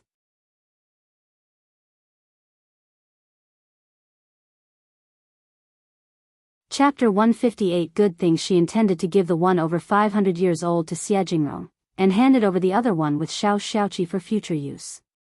Actually, she wanted to put it in her space. A 400 years old Chinese fleeceflower root should be considered as treasure. Her space would not reject it, right? Xiaoqi and Xiao Taotao followed whatever their sister-in-law said. They were so lucky that they not only found Chinese fleeceflower roots they needed, but also another good thing called Chinese masona. Chinese masona belonged to the family of grass, but could grow very high, sometimes as tall as an adult. The twigs were tender, and the leaves were oval-shaped, bigger than a thumb. The color was dark green, and fruits grew out of them, sweet and edible. Ripe fruits would turn black, and they grew in a cluster of more than 10. Each of them was as small as the eyes of a carp. The leaves as well as the ripe fruits would give off a fresh grassy smell when bitten in the mouth. The leaves of Chinese masona were first mashed, then wrapped with cotton gauze, rubbed with water in a pot, and the juice obtained was filtered and left for a while. A natural pure green jelly could be made in this way. When the jelly was served in the bowl, with some honey as well as mint water, it would become a really good snack for hot summer. If they could find saltpeter and make ice out of it, then the snack would taste much better, by adding some chopped ice in the jelly. When she had enough people working for her, she would open a dessert store. Xiao Xian chopped a large bunch and decided to plant some Chinese masona in her flower field. She could even make jelly as a snack whenever she had time. She thought of another thing that could be used to make jelly, namely the creeping figure. The creeping fig was a far better option to make jelly than Chinese masona. When ripe creeping figs were dried, the small seeds inside could be collected and grounded for making jelly. It was much easier to make and store that. But the creeping figs would only ripen in August and September. At this time of the year, the creeping figs were just beginning to bloom.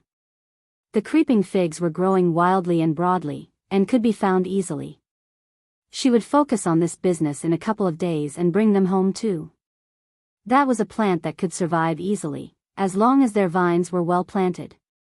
Satisfied, Xiao Xian asked her siblings-in-law to get ready to go home. Xiao Xiaoqi and Xiao Taotao were both very motivated when they heard that the Chinese masona could be used to make something tasty. They put the cut branches on their backs directly. Xiao Yunduan could not help but admire his wife's good luck. She had really found what they needed. "Darling, we will deliver it to the town tomorrow. I believe that young Master Xia wouldn't have left yet. We can give it to him face to face." Xiao Yunduan nodded with a smile. Sure. He was going to keep her company on their trip to town, especially when she was meeting those two men. Miss Fong did not know the details, but seeing that they had found what they wanted, she was very happy for them. Xiao Yunduan and Xiao Xian were unaware that the day they ran into Xia Jingrong and Yue Jingxiao, they also ran into Strategist Lu, who was working for County Magistrate Xiao. Strategist Lu greeted the two of them politely and even mentioned that he was trying to help them to find Chinese fleeceflower root over 500 years. Xia Jingrong had not wanted to bother County Magistrate Xiao, so he had never mentioned this to him, but County Magistrate Xiao got to know about it for some reason.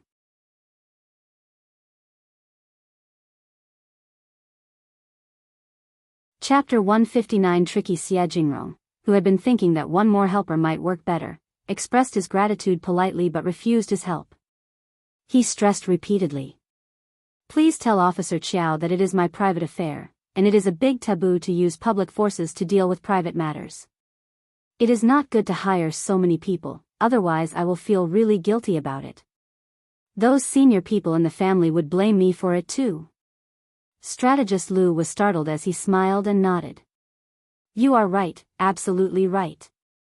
Young Master Xia, don't worry, I will never deal with private things using public forces, never." Strategist Lu informed County Magistrate Xiao about it, and the magistrate had to drop the idea of getting the staff to search for the plant or putting up the poster of offering prizes to those who found it. But he was not going to drop the idea of sucking up to the Xia family. So, he dispatched a few servants and several trustworthy policemen to seek the same in the mountains. Then, he gave Strategist Lu some money to look around the mountains with some reliable villagers.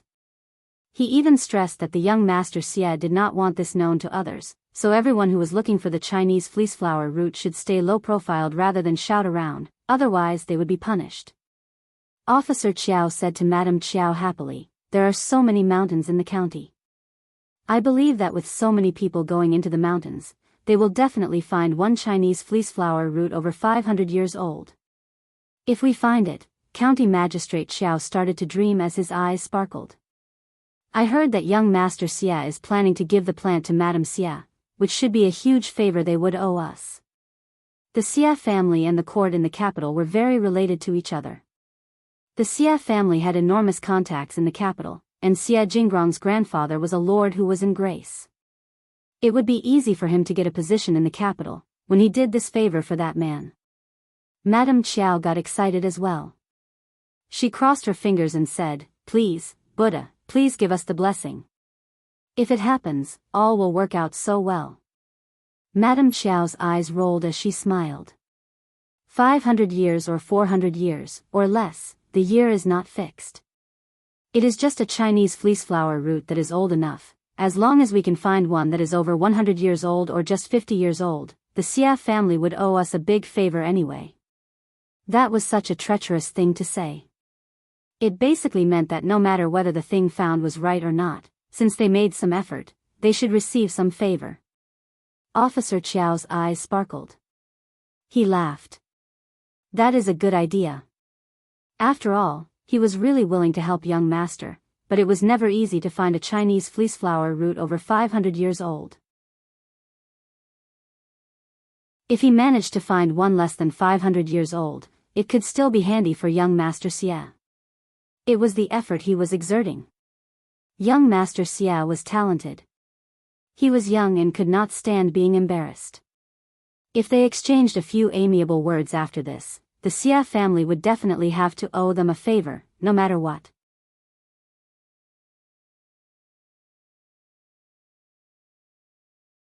Chapter 160 favored Madam. Whenever it was festival time, they could just give some presents to the Xia family, and that was how they would be able to actually shorten the distance between them two.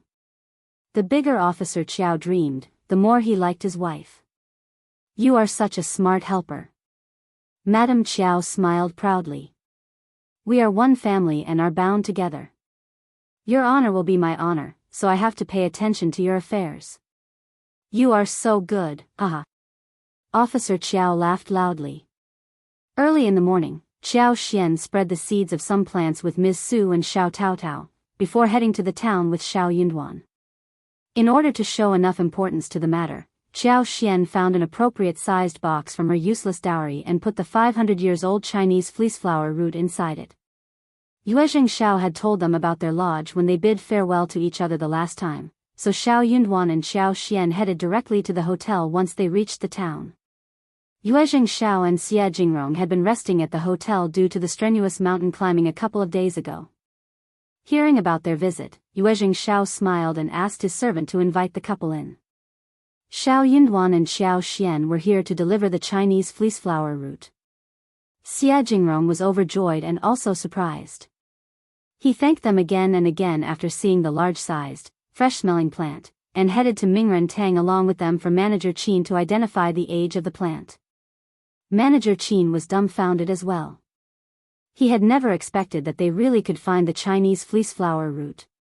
He had dispatched many people from the pharmacy, and entrusted experienced hunters and farmers to go into the mountains, yet everyone failed to find anything. These two were just. They were just so lucky. Manager Qin exclaimed in joy when he saw the size. I have seen many Chinese fleeceflower roots. This size should definitely be over 300 years old. Xia Jingrong looked very happy. 300 years old would be okay, if 500 years old one could not be found. Xiao Xian smiled and said calmly, Manager Qin, look carefully again. Okay. Manager Qin nodded and started to observe the roots and stems carefully, trying to distinguish every single detail. They had no other devices to test the age, and the manager had to discern it with only his eyes. Over the years, he had become very good at distinguishing the plant's age. 15 minutes later, Manager Qin nodded with a flushed face. All right, this Chinese fleeceflower root is definitely over 500 years old, no doubt. Really? Let me take a look at it. Yuezheng Xiao and Xia Jingrong spoke up simultaneously. One of them thanked Xiao Yunduan and Xiao Xian out of politeness, whilst the other looked at the Chinese fleeceflower root curiously, as if hoping that it would bloom.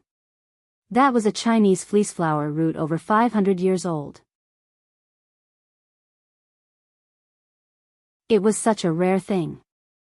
The entire group was happy after they left Mingren Tang. Xia Jingrong invited the couple to have a drink at the tea house, whilst his servant had run back to the hotel to fetch the gift. Soon the servant came over. Xia Jingrong opened the brocade box, and there was a jade lying in an apricorn-colored brocade. It looked so white and pure, showcasing some bright circles around it. It was definitely not cheap. Xia Jingrong smiled. Thank you so much, young Master Xiao and Mrs. Xiao. If you ever need my help, please bring this jade to the Xia family, and I will do all I can to give you a hand.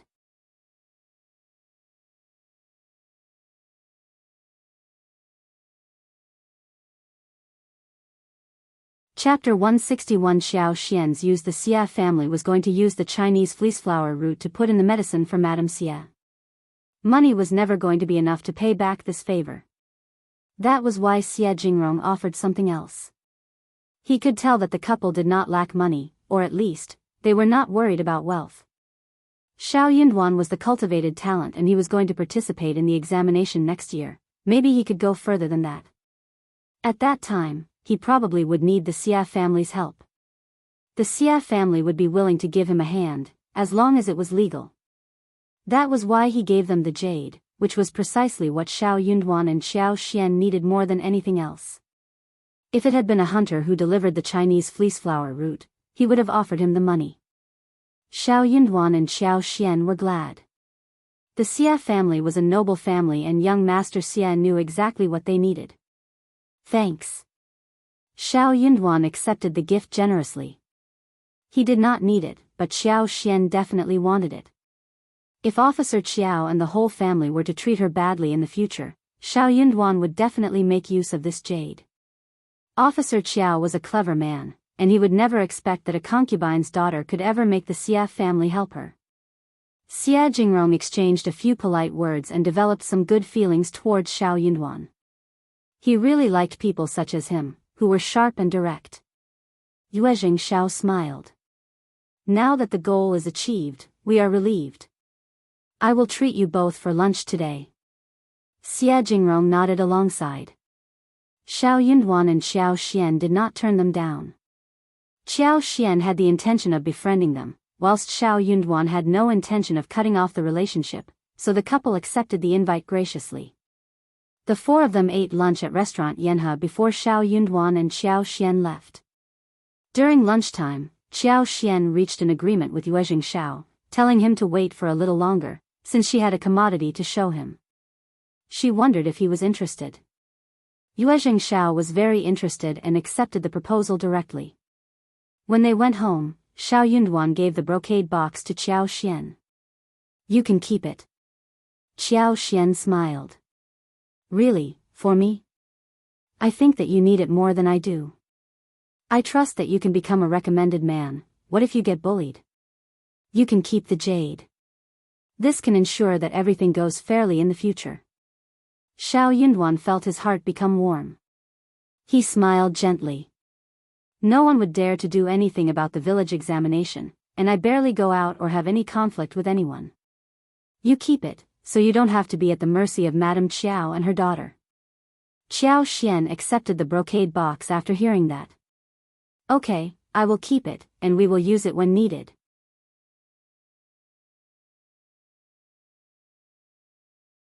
Xiao Yunduan felt really comfortable when he heard her saying we. He nodded with a smile.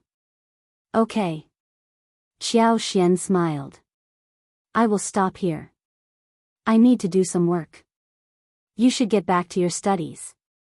I am going to make the commodity and show it to young Master Yuezheng. If he likes it, we will have another way of making money. The more money they had, the wider the road would be, and the stronger they would become as well. In this way, she would be able to get rid of the Qiao family permanently. Also, she was going to live more happily as well.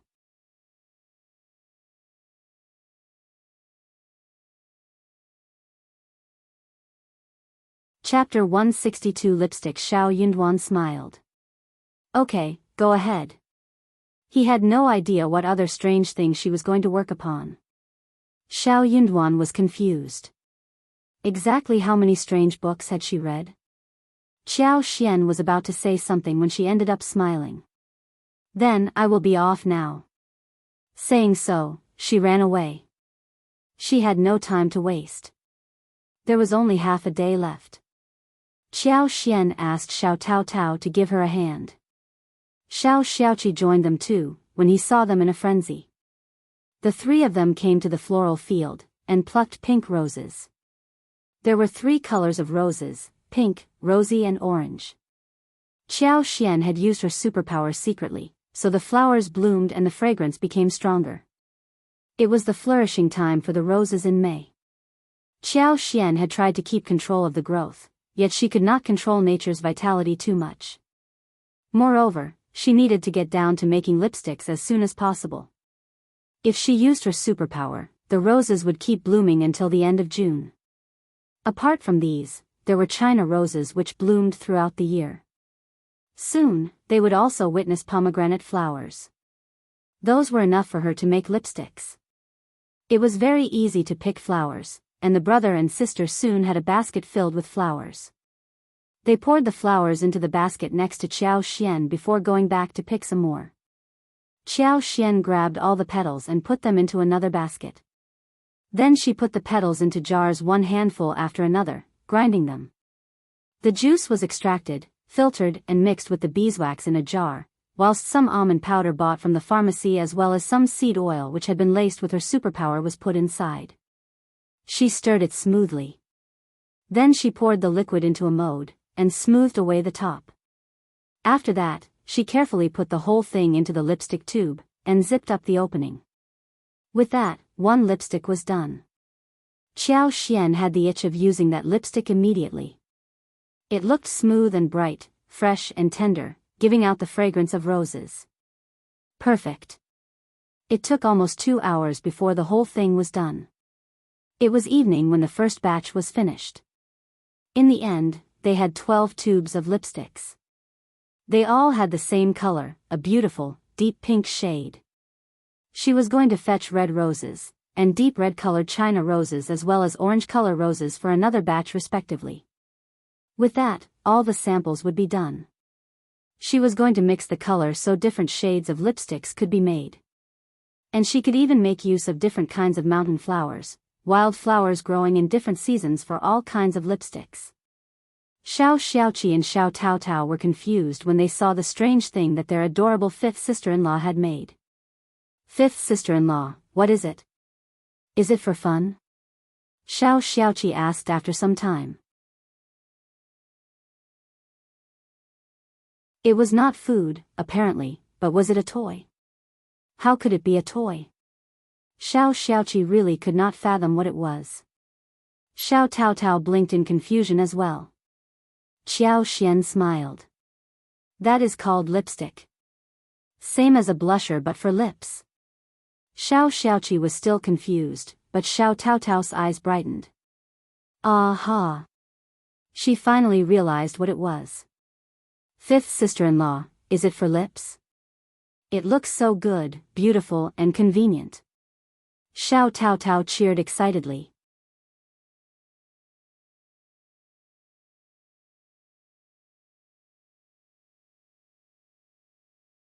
Chapter 163 Achievements. No girl could resist such a novel thing. Xiao Taotao's eyes sparkled, as she looked at the lipsticks in Xiao Xian's hands. She could not help but feel excited. Her eyes were conveying only one thing, she really wanted to try it. Taotao is right. Xiao Xian said, we can make some more these days. Taotao, I will give you one of each color, as well as 41 a day for all your hard work. Thank you, fifth sister-in-law. Xiao Taotao cheered. I don't need a salary, these lipsticks will be enough for me.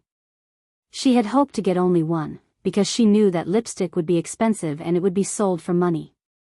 But she did not dare to say a thing. She would like one in each color, because the lipsticks looked really beautiful. You are working for me, so you should be given a salary. My sister-in-law should be dressed pretty and wear beautiful makeup. Xiao Xian laughed. Xiao Taotao flushed out of shame. You are laughing at me. No, I am not, you are very beautiful and the lipstick will make you look even more so. The two girls were talking happily among themselves, but Xiao Xiaoqi was still confused. After a long while, he found himself remarking. So, this lipstick is to dab the lips, but that would make people look like monsters. Xiao Xiaoqi could not understand the concept of lipstick. What do you mean? You know nothing. Xiao Taotao glared at him. Lipsticks work better than lip flushers. It is a very good thing. Xiao Taotao looked obsessed. Fifth sister-in-law, you are so clever, and so capable. Xiao Xiaoqi. He scratched his head, not daring to say anything that might make his sister displeased. But could these lipsticks really make money? He was very confused. However, he was even less sure when he saw how excited his sister and fifth sister-in-law were looking. In one word, women were so strange. The following day, Xiao Xian, Xiao Taotao, Xiao Xiaoqi and Ms. Su started to work in the floral field early in the morning. They were loaded with a lot of work. They had to make rosy, dark red and orange-colored lipsticks within the day. The three of them were responsible for picking petals, cleaning, and grinding. Xiao Taotao was a fast learner, so Xiao Xian even let her filter the juice, whilst Xiao Xian was engaged in other processes. Xiao Xian was thinking about buying some more things when she had more money, since grinding petals was a very difficult task. She wanted to get 3 jade-like small grinders to grind the petals, which should be easier than grinding by hand. They needed to improvise other tools as well. At the end of the day, everything was coming together nicely. They not only had lipsticks, but Xiao Xian even made 2 lip balms with mint and gardenia flavor. It was a cream with light green and yellow color, very good for moisturizing the lips. Xiao Taotao loved all of them. Her eyes were sparkling when she saw the lipsticks. Ms. Zu's eyes were sparkling too, but she was trying to press down the eagerness. She could not afford to use such a thing, and would feel embarrassed if she applied it. She could ask the 5th sister-in-law for 1 lipstick and put it on in her room. The lip balm was also enticing, which should be good to put on since it was transparent. Xiao Xian was quite generous. She gave each of them 1 lipstick of every kind.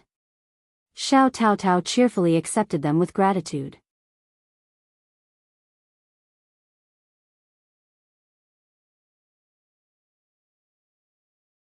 Chapter 164 Ms. Fang's intention. Ms. Su, who did not have the courage to accept it, heard Xiao Xian's smiling voice. Just take it, elder sister-in-law. Lip balm can be used every day, it is colorless. You can also put on lipsticks to make yourself look much more attractive. You can even give it to someone else as a present. I will go into town and visit the Flusher's store so I can buy some skin cream for you, which together with a lipstick, will make you look much healthier. Motivated, Miss Su thought about giving one to her own sister and sister-in-law. It would be a very practical thing to add to her face.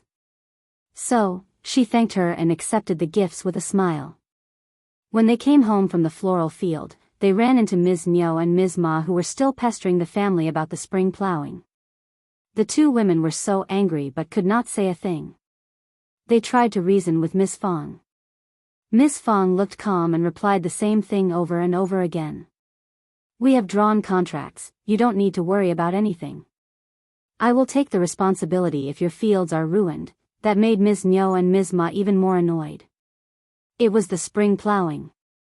What if the plow is postponed and they had nothing to harvest before autumn? They would have to starve.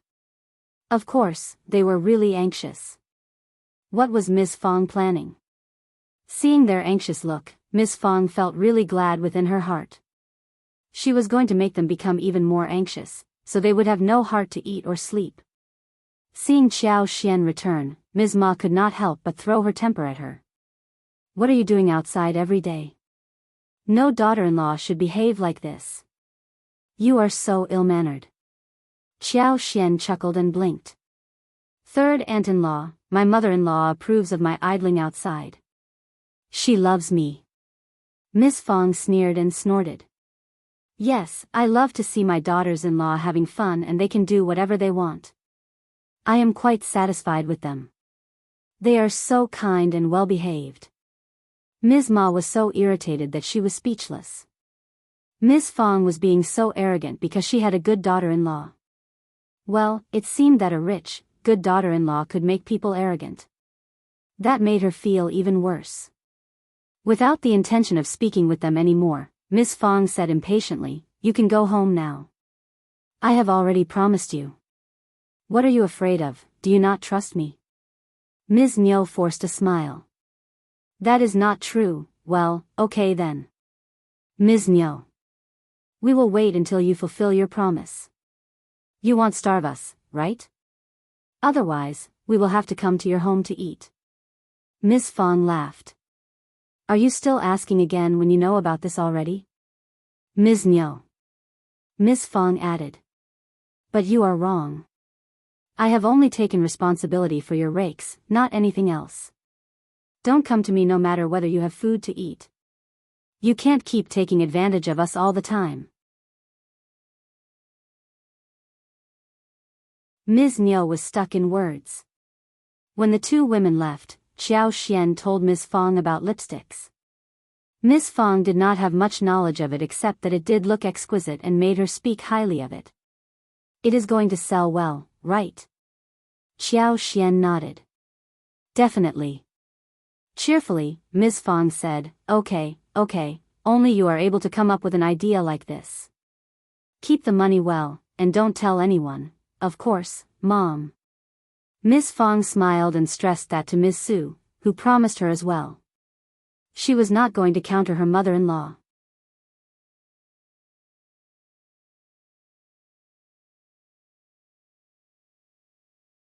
Chapter 165. Bad for money. Although she was very jealous of her fifth sister-in-law who kept making a lot of money, she knew pretty well that she was not capable enough to do the same all by herself.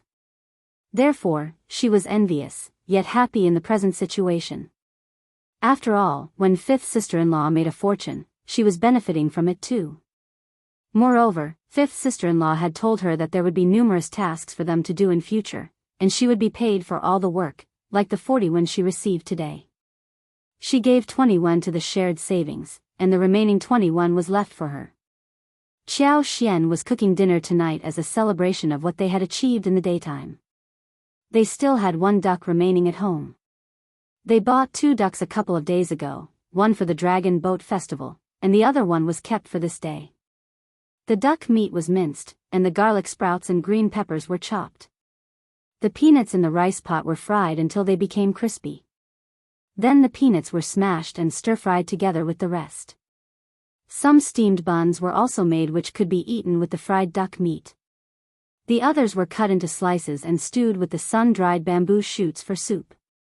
They scooped out 2 carps from the tank in the backyard, and fried them on 2 sides. They added clear water, chopped pickles and cooked it with dried chilies. Another fat catfish was taken and stewed with fresh eggplants. The catfish was fat but not greasy, and the eggplants had a strong fragrance. The 2 dishes complemented each other. Then, a plate of dry beans and a plate of cold garlic lettuce were made alongside, which was good with the meat. Whenever Xiao Xian was cooking, everyone in the family was so glad, especially Xiao Zhenyan and Xiao Qing, who had no idea what was being cooked, yet they knew that their fifth sister-in-law was making good things. Seeing the fish and meat served on the table, eldest uncle was really concerned about the spending. The fish was all right, but what about the duck? How could they kill ducks when it was not festival time? They were villagers. They should not live like this. The money could not be used to live such a spoilt life. But he said nothing when he looked at Xiao Xian. She had always said that she bought these with her dowry, and there was no way for him to counter it. Therefore, he could only eat the food and feel guilty for his brothers. The following day, Xiao Xian asked Xiao Xiaoqi and Xiao Tao Tao to accompany her to the town. She did not want Xiao Yunduan to come along. Xiao Yunduan's main mission was to study, and he could not possibly travel with her all the time. Also, he did not have to go along this time. She had told Yuezhing Xiao that she would bring the lipsticks to him, that was all. She was determined that Xiao Yunduan had to agree to her proposal. He kept reminding her to conceal her face so the Xiao family would not notice her. The 3 of them entered the town and went to the hotel. Xiao Xiaoqi and Xiao Tao Tao had never met such handsome and noble-looking young masters, so they felt a bit restrained. They were both dumbfounded. Xiao Xian stabilized them. She needed their help in the future, and needed to bring them along to experience the world so that they could gradually get better. It was normal for village people to meet city noble young masters and react like this for the first time. If she needed to broaden their horizons, she would need them to move around more often. "What have you brought for me, Mrs. Xiao? Let me have a look," Yuezhing Xiao said happily. He was very curious. Second miss of the Qiao family was a lot of fun. Xie Jingrong was present there as well. He was curious too, but he was not as unrestrained as Yuezhing Xiao. Xiao Xian smiled. I only bring good things to you, young Master Yuezheng.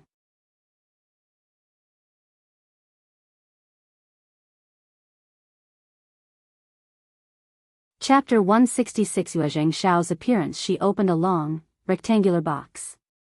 Yuezheng Xiao and Xie Jingrong turned to look at it subconsciously. What is it?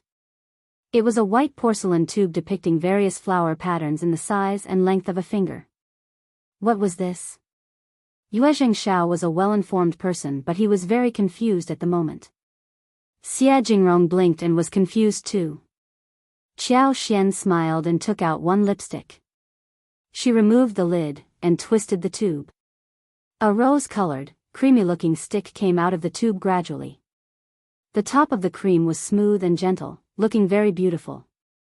What is this? Something I made, I call it lipstick. Qiao Xian smiled and explained. Something like a lip flusher, but much more handy. Qi, come here. Qiao Xian summoned Xiao Xiaoqi, who came to her with a nod. She had a husband and Tao Tao was also a maiden, so she could not possibly show her hand generously to other men. It would make her look less virtuous. So, Qi had to do that work. Qiao Xian pulled Xiao Zioqi's hand. She told him to make a fist and pasted it over the back of his hand. A touch of shining rose color could be seen. Look at this, young Master Yuezheng, isn't it convenient? I have other various colors apart from this. Also, don't worry, all the materials used in this are safe. They can be put on without any concern. This is so wonderful. It is great. Yuezheng Xiao was born in a business family which did not deal with cosmetics, but he could tell that the goods in front of him were going to be really popular. His eyes sparkled, and he got excited. He could imagine that once this thing called lipstick was put out in the market in the city, it would draw the attention of many noble ladies, madams, and girls. This looked much better than lip flushers. No one would want to use lip flushers when they had a tube of this. Yuezheng Xiao was a straightforward person, so he said to Qiao Xian, Mrs. Xiao, I will take all of your lipsticks. Give me as many as you have currently. We can also sign a contract where I want you to supply your lipsticks just to me. Don't worry, I will give you the best price. You will not be tricked, I promise. Qiao Xian had been thinking that he would be interested in lipsticks, but she had not expected that the deal would be signed so smoothly. But this was exactly what she was looking for. Qiao Xian had been thinking about the buyer after she decided to make lipsticks. She was not going to expose herself, for sure. It wasn't easy to find a buyer, because that person had to exceed her father's position. The person also needed to be straightforward, honest, and open-minded about using all kinds of channels. Yuezheng Xiao's appearance solved her problem. First of all, this man did not think highly of her father, which was what pleased her a lot. Moreover, Qiao Xian more or less understood his personality. For example, he never looked down at her or Xiao Yunduan, and treated them equally and politely.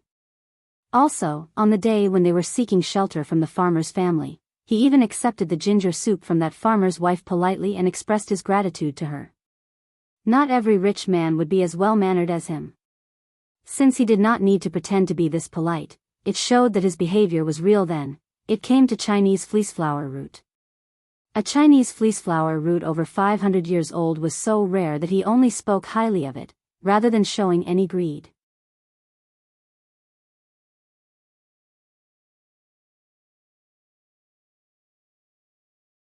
Chapter 167. Straightforward people. Qiao Xian believed that no one was better suited than him as her collaborative partner. Since he was being straightforward, Qiao Xian was going to be the same too. She said with a smile, okay. I don't have sales channels, and I want to work with young Master Yuezheng as well. I just have one condition: that you should never tell anyone that I am your supplier, especially not my father and my lineal mother. Yuezheng Xiao nodded in agreement. He had already noticed that she did not have a good relationship with her lineal mother and sister. He checked lipsticks of other colors as well as the lip balm which could be used by everyone. He was very surprised. Qiao Xian smiled and took out 2 smaller brocade boxes, each of which held 2 lip balms, and gave them to Yue Xianxia and Xie Jingrong. These are just small things, don't dislike them. Yue Xianxia laughed and accepted the box, as Xie Jingrong lowered his head and expressed his gratitude. Both sides included straightforward people, and that made the deal go smoothly. Soon they came to an agreement. Yue Xianxia would supply them with the lipsticks tubes, and would also provide porcelain, jade, crystal for the tubes so that they could look better. He was also going to hire some designers to make the patterns on the lipstick tubes. Xiao Xian could not ask for anything more. She told him to build some tools, which Yue Xianxia accepted directly. He did not intend to charge her for any of this. Yue Xianxia paid 2 liang for 1 lipstick to Xiao Xian, but the price was going to be kept fluid in the future. It would change according to the market, and could be adjusted every half a year. Xiao Xian had no objection, because all these conditions were very good for her. Xiao Xian expressed her gratitude for the pricing of 2 liang per lipstick. Lipsticks were handy compared to the lip blushers, but they were not very precious. They were just novel items. Therefore, the pricing had to be reasonable. Also, Xiao Xian did not spend much on making these lipsticks. She used her own flowers and beeswax. The labor fee was the biggest expense, but 2 liang for 1 lipstick was already well enough in her budget. Yue Xianxia would sell each lipstick for 4 or 5 liang. Moreover, he would raise the price of the lipsticks when they were sold in the capital or flourishing cities in the south. But he also needed to make an account of the cost he was going to spend on the process. At the moment, this was the most suitable way for Xiao Xian to earn money. Since the deal had been made, they signed the contract directly and came to an agreement regarding the delivery time of the first batch of goods. Xiao Xian had 50 lipsticks and lip balms in 4 colors this time. She gave them all to Yue Xianxia as gifts.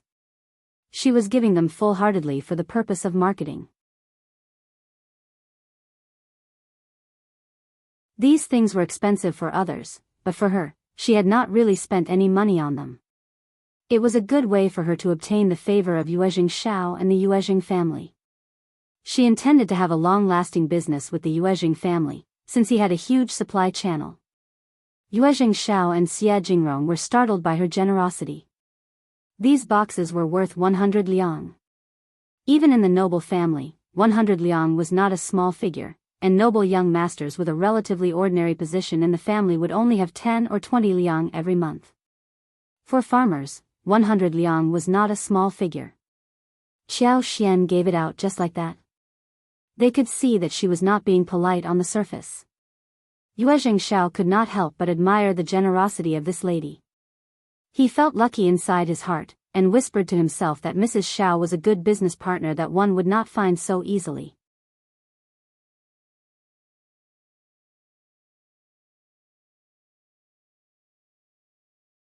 Chapter 168. Nice to fifth sister-in-law. Yue Xianxia did not want to take advantage of Xiao Xian.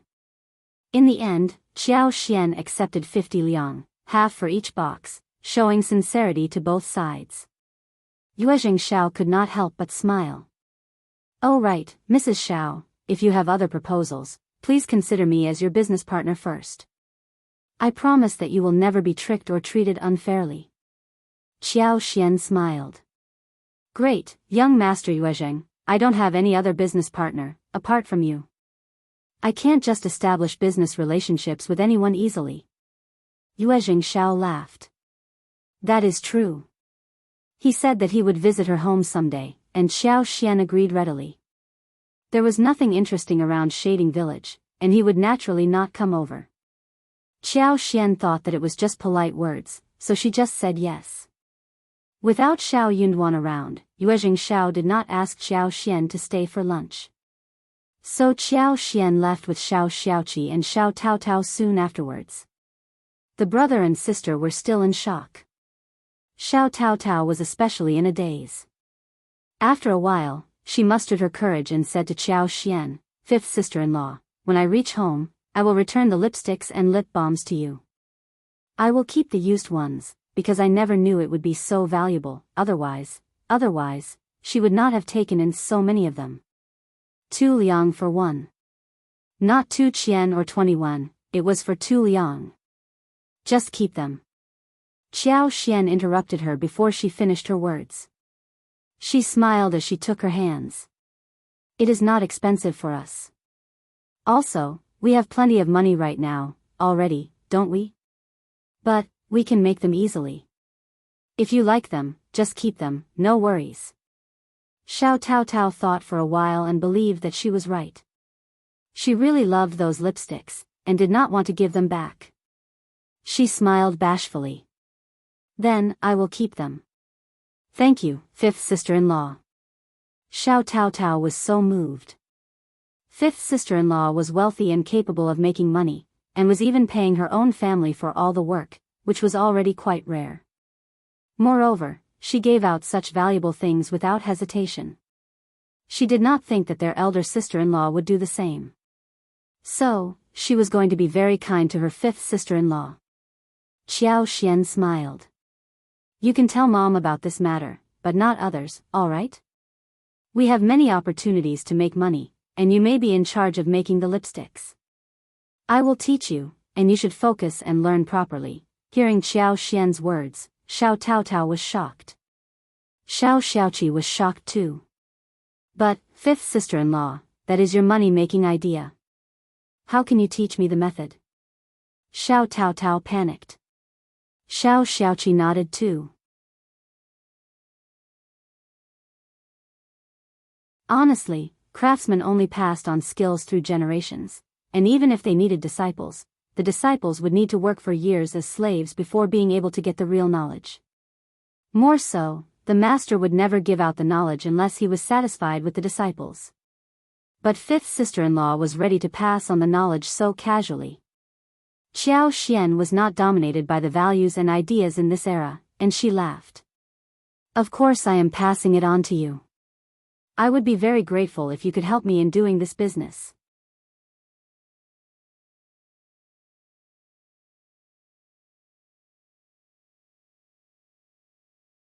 Chapter 169 County Magistrate Xiao shocked. The brother and sister were shocked. Xiao Taotao became excited.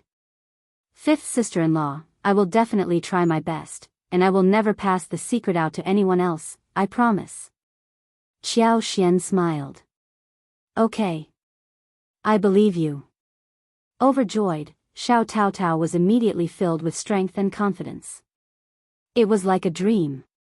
She had never expected that she would experience such an opportunity one day like this. No wonder their mother called fifth sister-in-law the lucky star of the family. She deserved the title. When such a big deal was done, and money was earned, they decided to hold a good celebration for dinner. Xiao Xian bought some pork. When she saw the liver and kidneys, she started to drool for them and took some home as well.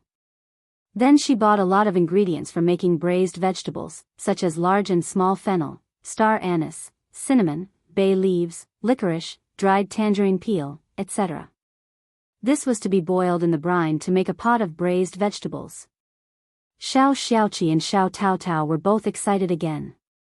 The fifth sister-in-law is going to make delicious food to eat. While Xiao Xian and others arrived home, Xie Jingrong told his servant to inform County Magistrate Xiao that he was leaving the following day. He was here to seek a Chinese fleeceflower root. Now that he had managed to get it, it was time for them to go home. His grandma was waiting for the plant to add to the medicine. County Magistrate Xiao had received him well before. Out of politeness, he should inform the official about his departure. Yuezheng Xiao decided to hurry home too. He needed to start the business of lipsticks. He intended to make it a part of his private business. He did not intend to share it with his family. His family was not at peace. When County Magistrate Xiao heard the message, he was shocked. He was leaving already? He and Strategist Lu had a discussion about who came to the hostel for a visit. Strategist Lu asked implicitly why Xie Jingrong was leaving so suddenly. Wasn't he here to find a 500-years-old Chinese fleeceflower root? Xie Jingrong decided not to conceal the truth. He smiled. I am lucky to have found the requisite plant, so it is time for me to go home. Strategist Lu was shocked. You are, indeed, lucky. But where did you get the Chinese fleeceflower root? I mean, There are many tricky farmers here in the mountains, and I am worried that you may have been tricked. Our old master is the officer here, and if he can help you check it out, maybe its authenticity could be checked. What do you think, young Master Xie? Strategist Lu was indeed a loyal servant of Officer Qiao. He was very devoted and always tried his best to help his master. He could even find an opportunity to help his officer on such an occasion. But he didn't stop to consider that Xie Jingrong, the lineal, eldest grandchild of the Xie family, was well educated despite the fact that he had never taken the imperial examination. A strategist like him could never trick a talent like him. If he was so stupid, how could the Xie family have allowed him to go out alone? The Xie family would be worried about the trouble that might be brought about. Xie Jingrong had seen through strategist Lu's plan. Officer Qiao was trying to make the Xie family owe him a favor. How shameless that man was. How could Second Miss have a father like him? No thanks. Xie Jingrong replied briefly. He did not even want to speak another word with strategist Lu and asked his servant to see him off.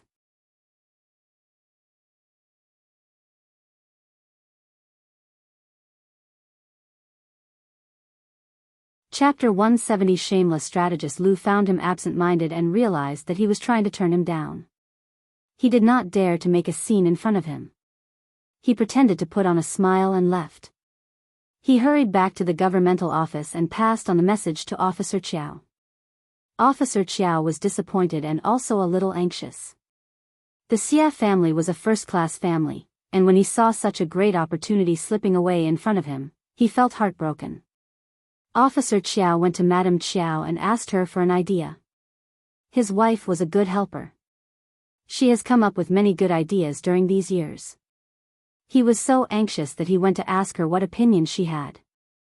Madame Qiao found it a waste too. Young Master Xie is so lucky.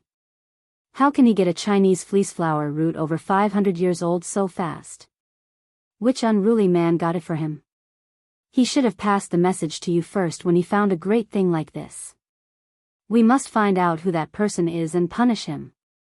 Also, young Master Xie got that precious thing here in the county. And you are the officer, he should thank you too. Madame Qiao sounded so shameless when she said this.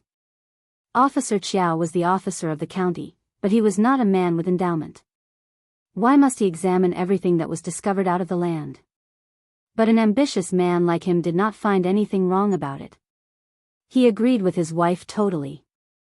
What can we do? Madame Qiao thought for a while and said, Old master, don't we have a Chinese fleeceflower root under 100 years old? We can give it to young Master Xie tomorrow when they leave. It could be given as a farewell gift we are presenting, correct? They did obtain a Chinese fleeceflower root, which was huge. So he asked someone to confirm the age, which was between 50 to 100 years old. Officer Qiao kept the plant and decided to have this delivered, if he truly could not find the right one. Madame Qiao's words motivated him. Yes, they could just give a present, no matter what. Young Master Xie would be forced to treat it as a favor. If that young man asked for confirmation from others, he could just get someone to tell him that it was over 200 years old, which was precious enough. Young Master Xie would owe him big, when he had such a precious thing delivered to him. He would definitely accept the present when he presented it the next day. Young Master Xie would have no time to turn it down. Officer Qiao found this idea to have merit. He greeted his wife and said, "This is good. My darling, you have come up with such a great idea." Madame Qiao was proud too. Women should treat their husbands well. I am doing this for you, old master, you are the supporter of the family. She took this opportunity and begged for mercy on behalf of Qiao Wei. Wei is simply spoiled. She was annoyed with Xian, otherwise she would not have done that. Now she has admitted her mistake. Please, don't ground her for any longer.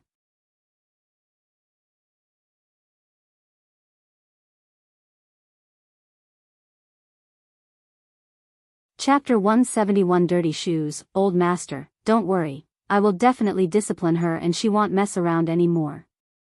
Officer Qiao could not help but frown when he heard about Xiao Xian. He said disdainfully, "The second miss is so useless. She won't achieve anything in her life. I can just give her up, but Wei is different.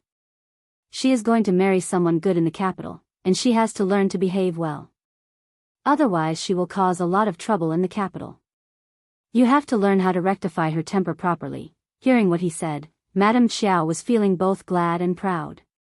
She had been making plans for years and Xiao Xian was now nothing in her husband's eyes. Well, that bitch was really nothing. She was not even good enough to hold Wei's shoes. Old master is right. I have not been cautious enough. I thought that a maid could do whatever she wants when she is at her own home and that she will behave well when she is married.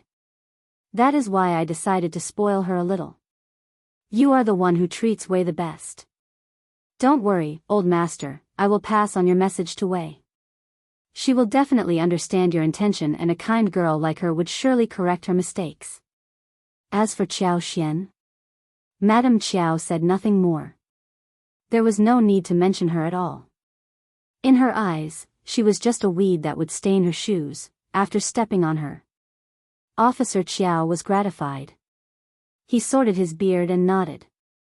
That is right. In the first section of the Xiao family at the village, the Chinese Masona picked from the day before was already planted in the floral corner of the field. Xiao Xian decided to make a meal to bring in the taste. That thing was very easy to make. The leaves were mashed, a double layer of cotton gauze was used to wrap it, and then it was rubbed in the basin with cold water. After rubbing and filtering twice, it would sit there for a couple of days. She also got a huge amount of mint leaves from Xiao Taotao, who minced it so as to extract some juice from it. She made a huge bowl of brown sugar and added some honey into the bowl. When the jelly was made, she carefully added 1 spoonful to the bowl, mixed it and added some brown sugar water, some mint juice and served it to everyone. Xiao Taotao was instantly attracted to the jelly-like texture, smooth and sweet. This is called jelly. So tasty, better than the pastry bought in the town. Fifth sister-in-law, can we sell this too? There are still many Chinese Masona in the mountains. We can use them. Yes, we can try that. Yeah, it is so tasty.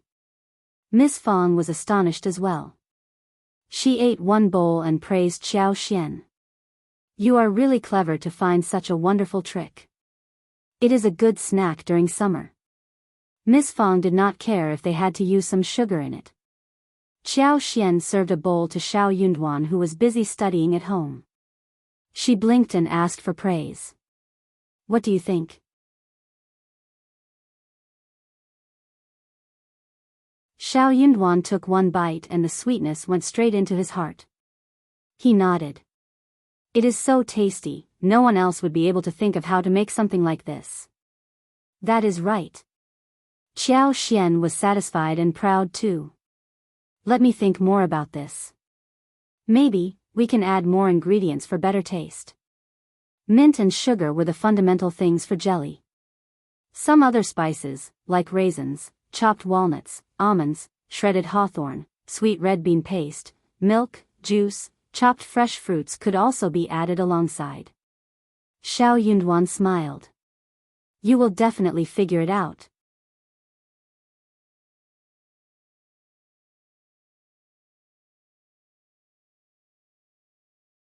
Chapter 172 The most steady protection. Xiao Xian was even more pleased. She said with a smile, eat it slowly, I have other work to do. We are going to have good food to eat tonight. Okay. Seeing Xiao Xian leaving and closing the door, Xiao Yunduan could not help but feel warm. She made him so happy when he saw her making different food every day with Tao Tao. Their home was lively, bustling. It was such a comfortable feeling. Therefore, he was going to study harder and make it to the recommended man, so they could all be under the most steady protection. Xiao Yunduan finished the bowl of jelly which was sweet and fresh, and continued with his studies. Xiao Xian and Xiao Taotao, when they finished the jelly, started to make braised meat. The room was filled with cheers and laughter. The whole family loved Xiao Xian dearly. She only needed to give instructions, and everyone offered their help immediately. The dinner was a feast. Sour radish was diced, sour beans were cut, whilst chili and the marinated intestine were fried together. The smell of sour and spicy as well as fragrance started to spread all across. When thinking about salted duck eggs before, Xiao Xian had bought several jars. She made some salted duck eggs and century eggs, and also pickled a jar of kimchi. White radish, beans, cabbage, lettuce, and ginger were all put in it as well. Everything was ready by this point to be eaten. Braised pork liver and ears were sliced, and pig trotters were placed directly on the plate whilst pork heart was stir-fried with garlic sprouts. Pork belly was stewed with soy beans and almonds for soup. It was a table full of braised food, as well as 2 fried vegetables. The fragrance spread across everyone's nostrils. People in the village rarely ate inner organs, since the taste was too heavy and difficult to handle. It took a lot of oil and seasoning to make it delicious. It was better to buy meat. After all, meat was fragrant no matter how deeply fried it was. Meat dregs when stir-frying were also delicious. It was a table full of pig inner organs, which changed their minds of how the inner organs could taste like. Again, Xiao Xian was highly praised. They kept saying that the inner organs could also taste so good, better than meat. The hot and sour large intestines, crispy pig ears, fragrant and brightly colored braised pig trotters, and delicious pork belly soup were all delicacies for them. The following day, Xiao Xian guided Xiao Tao Tao to make more lipsticks. Xiao Xian used the excuse of visiting floral fields to inject her superpower there. Soon, the roses and other flowers were blooming across the whole yard, giving off a fragrant smell. In the meantime, there were some fresh flowers that were budding. The garden was full of a beautiful sea of purple and red, making people feel really fresh. The bees were buzzing about and working hard. It would not be long before she could harvest honey again. The flowers in the yard were especially attractive to the bees, and the honey was produced in a large amount. Xiao Xian could see 3 or 4 bees picking nectar from the flowers. When they were sorting the floral fields, she had made the plan and built a 2-story shabby room. The second story was for storage. There was one middle-sized room on the first floor, whilst the other place had 1 wall, and 3 sides open like a workshop. Whilst the others were picking flowers, cleaning materials and grinding them, Xiao Xian was making lipsticks in the room filled with light. She asked Tao Tao to help her with everything. Since she intended to cultivate Tao Tao, she asked Tao Tao to come and learn how to do that right away. Xiao Xian did not hire anyone from the village, except for the task of flower picking and mincing. Moreover, she could just hire someone else to do other labor work.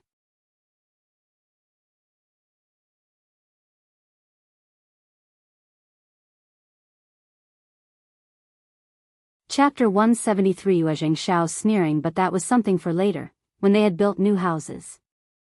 The yard at home was not big enough. While Xiao Xian was busy making money, Xie Jingrong and Wuxia Xianxia were getting ready to leave the county. When they were just about to get on the wagon, strategist Lu hurriedly walked up to them. It was really very accurate timing. Strategist Lu had planned it meticulously. He had been waiting next to their place for a long while, before appearing at the right time. Young Master Xie, please, stay put. Xie Jingrong paused and turned around, looking surprised. Strategist Lu, it is very kind of you to see us off here. Strategist Lu smiled and said with a friendly tone, you are the honored guest, it is my duty to do so. He did not dare to say anything more but handed out an appropriate brocade box. Young Master Xie, this is the Chinese fleeceflower root which our officer has found. It is confirmed that this plant is over 200 years old, which is very rare. Our officer says that he should not keep the treasure, and instead you should have it. Maybe it can be put into practical use by you. This way the good things would not be wasted. It is a gift from our officer, please accept it. Okay, I won't delay your departure. Have a nice trip, bye for now young Master Xie. Strategist Lu said all of this with a smooth smile. When he was done, the brocade box was already in the servant's arm. He took a step backwards and turned around, leaving. He did everything really fast. Xie Jingrong was speechless. Everyone present. The servant, who was holding the box, turned to Xie Jingrong helplessly. What? Yue Jingxiao laughed. He looked at Xie Jingrong and grinned. Officer Qiao is fun, brother Xie, now you owe him big. Honestly speaking, a Chinese fleeceflower root over 200 years was indeed very rare, and Xie Jingrong was taking that for his grandma. County Magistrate Xiao gave it to him so that the family could owe him a favor. Yue Jingxiao sneered. What a tricky officer Qiao, so shameless and snooty. How did he manage to cultivate a daughter like Mrs. Xiao? Was he blind to have treated the elder Miss Xiao as treasure rather than look at Mrs. Xiao instead? No wonder Mrs. Xiao insisted that they should not reveal her identity. It would not be good. If Officer Qiao learned that it was Mrs. Xiao, who had found the 500-years-old Chinese fleeceflower root for the Xia family, he would have forced her to ask for the favor for him. What if he learned about the lipsticks business? He would definitely do something worse. Mrs. Xiao was such a pitiful girl. She must have led a very difficult life.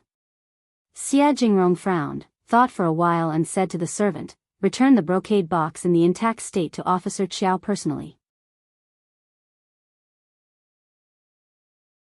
Just tell him that I have found the Chinese fleeceflower root I needed, and I do not want to take advantage of Officer Qiao.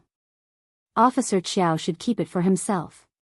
Having given the instructions, Xie Jingrong turned around, went on the wagon and ordered the staff to leave. Yue Jingxiao was not surprised by what Xie Jingrong did. This young man looked gentle and handsome, almost as if he were weak, but he was the lineal elder grandson of the Xia family, who could never be simple-minded or fragile. He would never allow the Xia family to owe anyone a favor forcibly. No one could suck up to him easily either. Yue Jingxiao teased him. But a 200-years-old root isn't that bad either. Why not keep it for Officer Qiao's sake?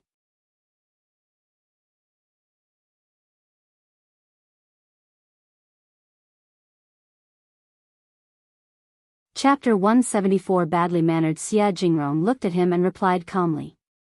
I don't think that this plant is over 200 years old. If that was the case, he wouldn't have waited until today to have it delivered to me. Moreover, I don't need it anymore.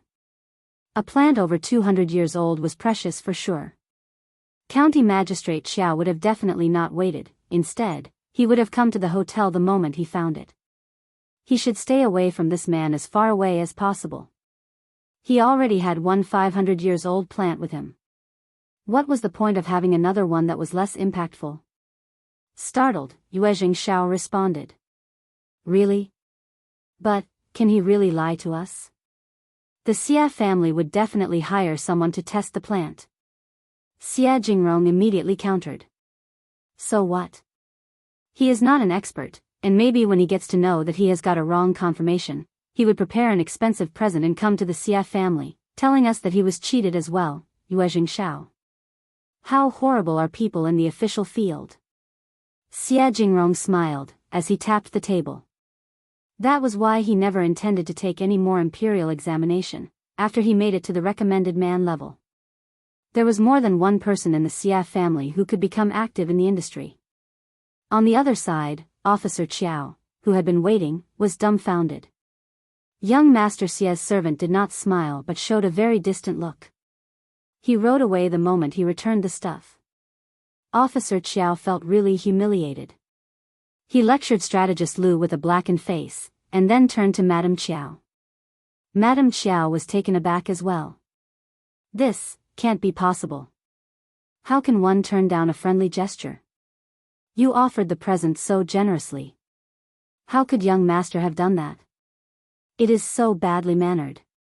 Officer Qiao was annoyed too. Young Master Xie is really ill-mannered. I should have delivered the present personally.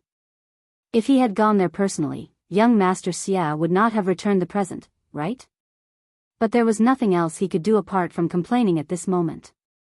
He was blaming young Master Xie for not being able to understand the situation. What a pity. Officer Qiao sighed and was annoyed too. He asked with a slight feeling of jealousy. Who on earth found the 500 years old Chinese fleece flower root and stole the favor from me? Madame Qiao felt annoyed too. If you want to know about this, carry out a thorough investigation. Young Master Xia must have offered them a great deal of money. Those narrow-sighted people might not have seen so much money before and would definitely show it off. No one would be able to conceal the secret of finding such an aged Chinese fleece flower root for long. It is easy to find the culprit this way. Officer Qiao thought for a while and nodded. Yes, I should definitely look into it. He should find out the culprit first, and maybe he could make use of that person to establish a relationship with the Xia family. Officer Qiao passed on the order to Strategist Lu. Strategist Lu took it as a way to compensate for his faults. He bragged that he was definitely going to find out the person within 3 days' time. He also believed that it would be so easy to figure it out. Anyone granted with such an amount of money would surely show off across the whole village. He could just ask the policemen from the governmental offices to ask around. However, 3 days passed, but there was no news about any such gains. There was not a single trace of that mysterious person. Strategist Lu, who had no way to go, had to report that back to Officer Qiao. Officer Qiao was so irritated. How could he have failed at such a minor mission? He asked his own men to ask around, but the result was the same.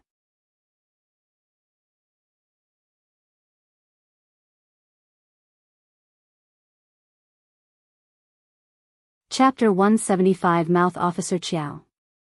Who was the person in the county that had such a wide knowledge and consideration? How did that person know that he should keep the matter a secret and make a fortune without making a scene? How horrible that person was.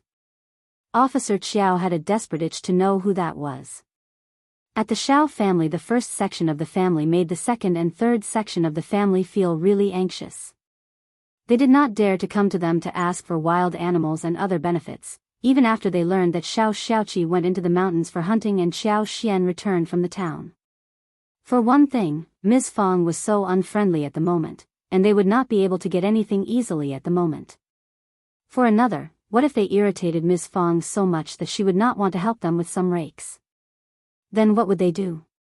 So they had to remain calm. Finally, Ms. Fong showed mercy and told them that she was going to help them with the rakes the following day. That made the other sections of the family feel assured. They let out a sigh of relief. When they calmed themselves down, they started to talk vividly. "Oh, eldest sister-in-law, finally you remembered this. Eldest sister-in-law, you are so slow, you have been postponing the spring plow. Ask Dalong, Sanlang and everyone to be there early tomorrow. We need to hurry up. In fact, you should ask more people to help us. Wulong, Qi, Ms. Su and Ms. Qiao should also be there." Miss Fang's face sank and she sneered. "Just leave from here. Are you telling me what I should do? Can't I suggest something?" Ms. Ma's eyes rolled as she smiled. "Oh, eldest sister-in-law, all of you are helping us with rakes. What other things does Ms. Qiao need to be done? We can do her work and get paid. Keep dreaming." Ms. Fong snapped. "You always think about the benefits." Ms. Fong finally drove them away. "Useless people, how dare they say something like this?" Xiao Xian heard her grumble and said with a smile, "Mom, I just noticed that second aunt-in-law and third aunt-in-law got so angry about what you just said. You should feel happy about it." Ms. Fong laughed. "True, you are right." The next day, the first section of the family were still busy with their work. Before second uncle and third uncle could ask them what was going on, they were startled to see that Miss Fong had spent money hiring some family with bulls to do the work for them. "Eldest sister-in-law, that is such a waste of money." People might have thought that they were concerned about the first section of the family spending their money. But Miss Fong understood exactly what they were thinking. They thought that the money of the first section of the family was theirs, and they were always trying to get money out of them. They were so concerned about spending the money that should have been theirs. "I am wasting my money, so what? The job is getting done, what more do you have to say?" Second uncle opened his mouth. But your sons are free. I don't want my sons to work for you, so what? Look at the rakes, I have fulfilled my promise, and that is it. Third uncle countered. If you already had this plan, why not tell us earlier? Yeah, we have all been so worried.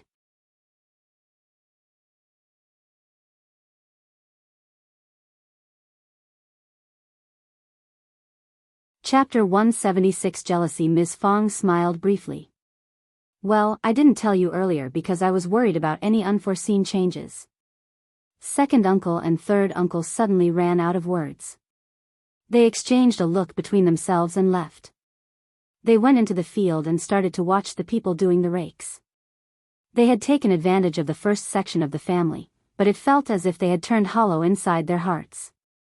They did not seem to feel that good. In fact, they started to feel even more jealous. They could not help but feel emotional. It was so good to be rich and have a rich daughter-in-law. But their eldest sister-in-law had coaxed Miss Chiao for her dowry. She must be spending Miss Chiao's money which she had brought to her own pockets. But that was her daughter-in-law. Miss Chiao was so stupid as to have been cheated. Maybe they could even let their own daughters-in-law and daughters trick Miss Chiao. When Xiao Yunduan returned from the school, he brought an invitation for Xiao Xian. It was from the Xiao family. Xiao Yunduan did not turn it down directly and instead, brought it home. Xiao Wei was setting up a feast for viewing flowers, and had invited Xiao Xian for it. Xiao Xian pursed her lips. She was indeed very uneasy about the invite.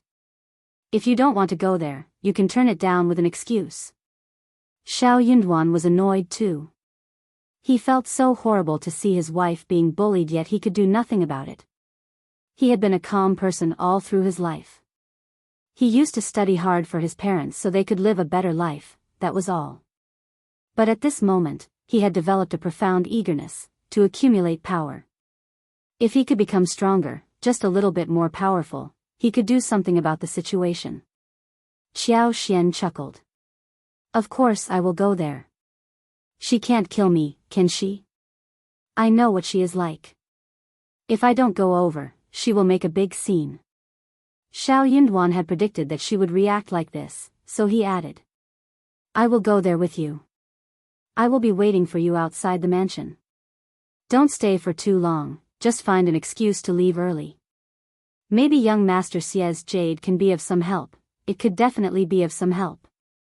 For someone like him who was going to participate in the imperial examination, he knew clearly what Xie Jingrong's jade could do. But he, without hesitation, let his wife have it.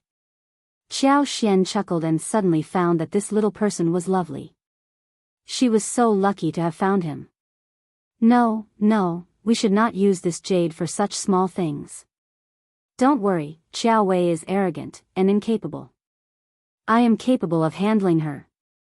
If she just wants to take advantage of me verbally, I won't react to it and laugh with her. If she dares to do something physically, I am not afraid of that either.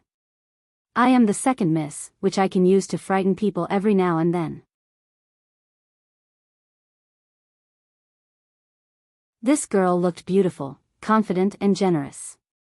Her eyes were sparkling, and she was so clever.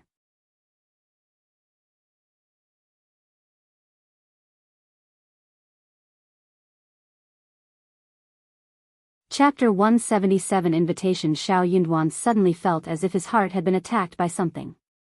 It was a feeling of warmth, soft and heartful, which flowed all through his veins. Then you should be careful, and be sure to leave early. Xiao Xian smiled. Okay. 2 days later, Xiao Xian and Xiao Yunduan went into the town together. Xiao Xian was well aware that Xiao Wei would like to see what a terrible life she was having, so she picked an ordinary-looking cotton dress and did a hairstyle only for married women, inserting a small silver hairpin in it. Then she added 2 commonly seen flowers that were no more than the size of a coin. She liked the beautiful roses or China roses that were fresh and blooming in her hair in daily life. But now that she was wearing the silk flowers and checked herself in the mirror, she wasn't that bad looking either. From Xiao Wei's perspective, she was really poor. Xiao Xian was very satisfied by how she was dressed. At the Dragon Boat Festival, Xiao Wei was lectured by her father and had been grounded. She kept crying and felt really sad. A couple of days ago, her mother told her that the reason why her father disciplined her like that was because he had high expectations from her, and that made Xiao Wei very happy again. But when she thought of how Xiao Xian caused all this displeasure, she thought of inviting her for the flower show. The place where the flower show took place was in an abbey in the southern outskirts of the county. The abbey did not belong to the Qiao family, but a very wealthy businessman called Old Master Zhao. Old Master Zhao had a good field of over 800 mu as well as 2 large villages and 2 stores in the county. The family lived a very luxurious life. The Zhao family had been flattering Officer Qiao all this time, and the miss of the Zhao family, Zhao Ming, was Qiao Wei's follower. Hearing that Xiao Wei was coming to the abbey for the flower show, Zhao Ming was excitedly looking forward to the visit. Apart from these 2 ladies, she had invited some other ladies from noble families. Xiao Wei could not be too straightforward, and had Xiao Ko who would act as her foil. Xiao Ko had been feeling really annoyed by how Xiao Wei and Madame Qiao stopped her from meeting Xie Jingrong. She had even cursed them secretly. But that was all she could do since she had no power. Hence, in front of Madame Qiao, she still behaved like an obedient daughter of a concubine and a flattering follower of Xiao Wei.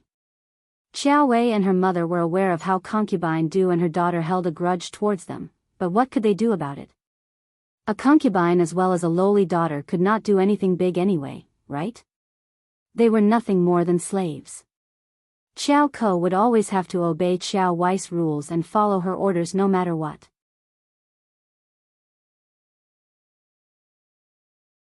As for how Xiao Wei wanted to set Xiao Xian up, Xiao Ko became even more active and eager than Xiao Wei herself. She could not do anything about Xiao Wei, but she could definitely do something about Xiao Xian. Whenever she remembered that Xiao Xian was not living a good life, she felt slightly better. Therefore, it could be said that the dog was even worse than its master. Zhao Ming clearly understood what Xiao Ko said and had no opinions against that. She found it fun too. She was even waiting to see how Xiao Xian could be humiliated. Xiao Xian walked up to the abbey of the Zhao family under Xiao Yunduan's worried look. Instead of saying anything, she stuffed the invitation into the gatekeeper's hands.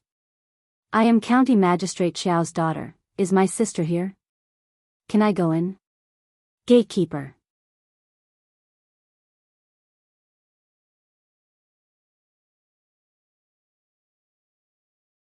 Chapter 178 Tricks. The gatekeeper's words that were meant to pick on her were all swallowed back.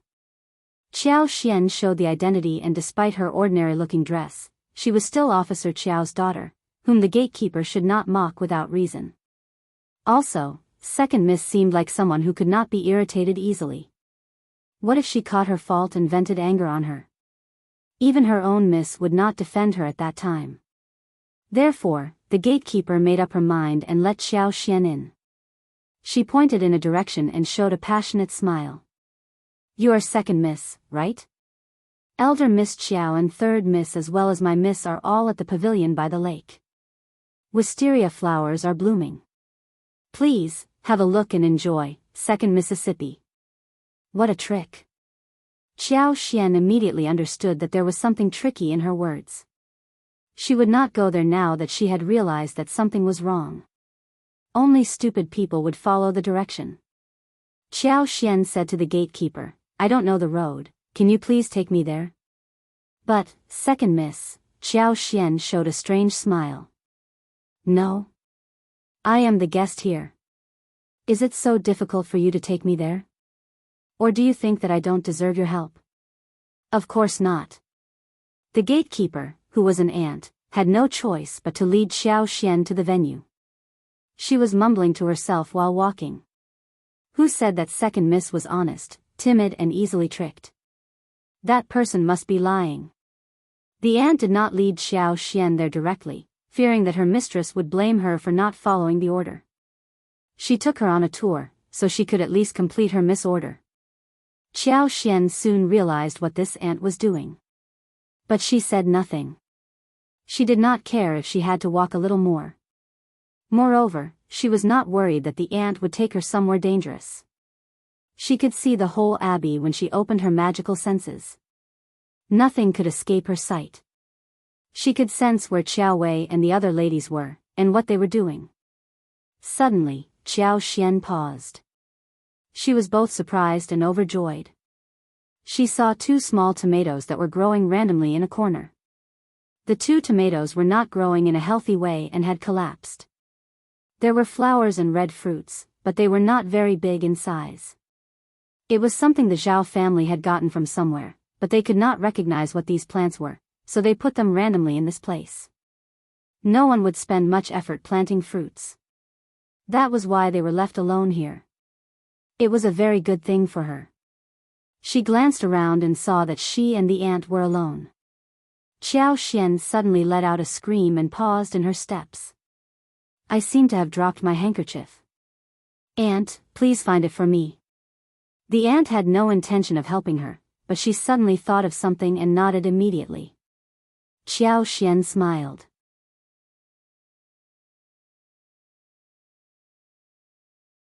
You have to return and lead the way for me, otherwise I will go home.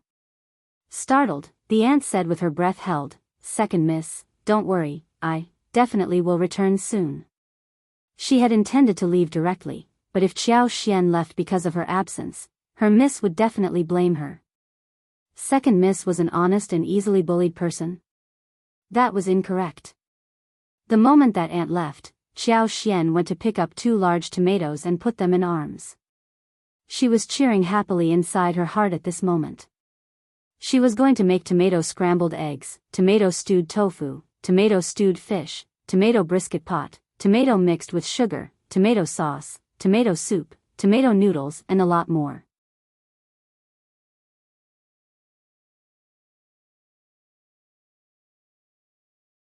Chapter 179. Not an empty trip. Tomatoes were sweet and sour, and went well with any vegetables. They were good for soup. Any dishes added with tomatoes would be really sweet. Qiao Xian had the habit of putting the tomato in while making ribs in the past. It was not an empty trip. She was going to make the seeds grow faster. And she would be eating the fruits in no time. Aunt returned soon and said, I didn't find the handkerchief. Have you remembered it wrongly? Qiao Xian smiled. It looks like that. Maybe I didn't drop the handkerchief. I could have come to you, but you are here already. The ant said nothing more. She had no choice but to continue taking her forward. In fact, she almost suspected that Qiao Xian had already noticed her trick and came up with a way to make her uncomfortable. Ant could not help but feel scared as she thought about this. She wondered what more Second Miss would do if she continued to play tricks on her. She was not at all honest. By the lakeside, Qiao Ko, Qiao Wei, and Zhao Ming were talking vividly in the square pavilion. They all turned to look into Qiao Xian's direction when she arrived. Qiao Ko was the first one to react. She chuckled. Sister, is that you? Why are you dressed like this? I thought that you were a servant of this abbey. Qiao Wei burst into laughter, and Zhao Ming grinned as well. The other 4 or 5 ladies were either laughing or chose to remain silent. Qiao Xian was Officer Qiao's daughter after all, and no one was interested in getting involved in their family competition. They might even bring trouble for their own families, if they did something unpleasant. Qiao Xian was speechless. What an ass-licker Qiao Ko was. She was as annoying as Qiao Wei. Qiao Xian smiled embarrassedly. This is what women from the village are like. That was what Qiao Wei wanted to hear, wasn't it? She could easily satisfy her. Sure enough, Qiao Wei looked prouder and was less sharp at Qiao Wei. Qiao Ko felt even happier by Qiao Xian's humble behavior. She instantly fell into a good mood. Weak people only became strong when they were bullying the weaker ones. Qiao Wei snorted. You know yourself well. Qiao Ko laughed. Sister, even if that is the truth, you should dress better at the banquet, otherwise you are humiliating our parents, right? People might think that we are stingy towards you. Qiao Xian replied instantly. You are not stingy, you are nice to me. It is my fault not to have seen that through. Thanks, sister. Xiao Ko expected to see her humiliated and embarrassed, but she even admitted the truth generously and thanked her for the reminder. That made Xiao Ko feel stuck in words. Xiao Wei found her boring to play with. She told herself that her mother was right. Xiao Xian was a bitch and a weed by the roadside. There was no need to take her seriously. She must have seen it wrong to find her different before.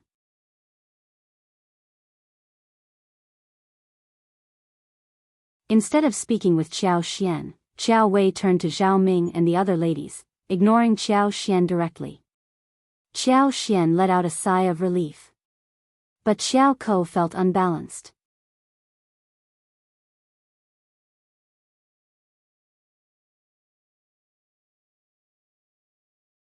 Chapter 180 Fight Xiao Ko, who had been thinking about humiliating Xiao Xian, got so annoyed. Why did Xiao Wei give up tormenting Xiao Xian only after a few minutes? What was she thinking? Xiao Ko tried to come up with some ways to set her up. But Xiao Xian did not get into trouble with her. No matter how horrible her words sounded, Xiao Xian listened without countering, and occasionally, she even behaved as if she were guilty. On the other hand, though Xiao Wei lost interest in speaking with Xiao Xian, when she saw Xiao Ko bullying Xiao Xian, she became interested again. She wished that the two concubine daughters could fight each other. However, Xiao Xian was too timid to cause any trouble, which made her lose interest. Of course, she would not want to get involved. But the sisters of the Fong family did not like it.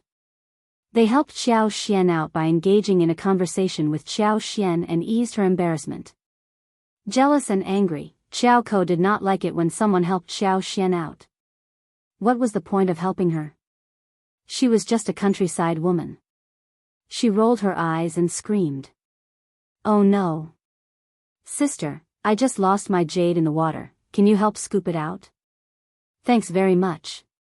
They were all taken aback. The Fong family sisters exchanged a look between themselves, and felt helpless. The third miss of the Qiao family was being so unreasonable. She could have asked a servant to fish it out rather than let second miss get it. Xiao Wei smiled and said nothing. Xiao Ko became more arrogant as she snapped. Sister, you won't turn me down for such a small thing, right? Of course not. Xiao Xian smiled and said to the maid, please give me a thin bamboo pole or a wooden stick. Xiao Ko asked immediately. Why a bamboo pole? Why don't you just go down into the water? Xiao Xian answered shyly. Just let me try, okay, sister? Xiao Ko was stuck speechless. She glared at Xiao Xian and snorted. What could she say? She could not come up with a counter to that immediately. She was not stupid. If she disapproved of her suggestion, it would be visible to everyone that she was just setting her sister up. It was not a glorious action and she needed to save her face. She had already noticed people looking at her weirdly. Xiao Ko was pretending to be calm, yet she was feeling humiliated and angry inside her heart. Xiao Xian looked as if she were very honest, but she was a tricky one. The bamboo pole was finally handed over. Xiao Ko's jade was in the water grass close to the bank. With her superpower, Xiao Xian could see the spot clearly. She could control the grass with her superpower, so that the grass moved and the jade simply floated out. Overjoyed, Xiao Xian had discovered one more function of her superpower. She had not thought about this, and decided to make use of it properly in the future. Excited, Xiao Xian decided to explore the function further.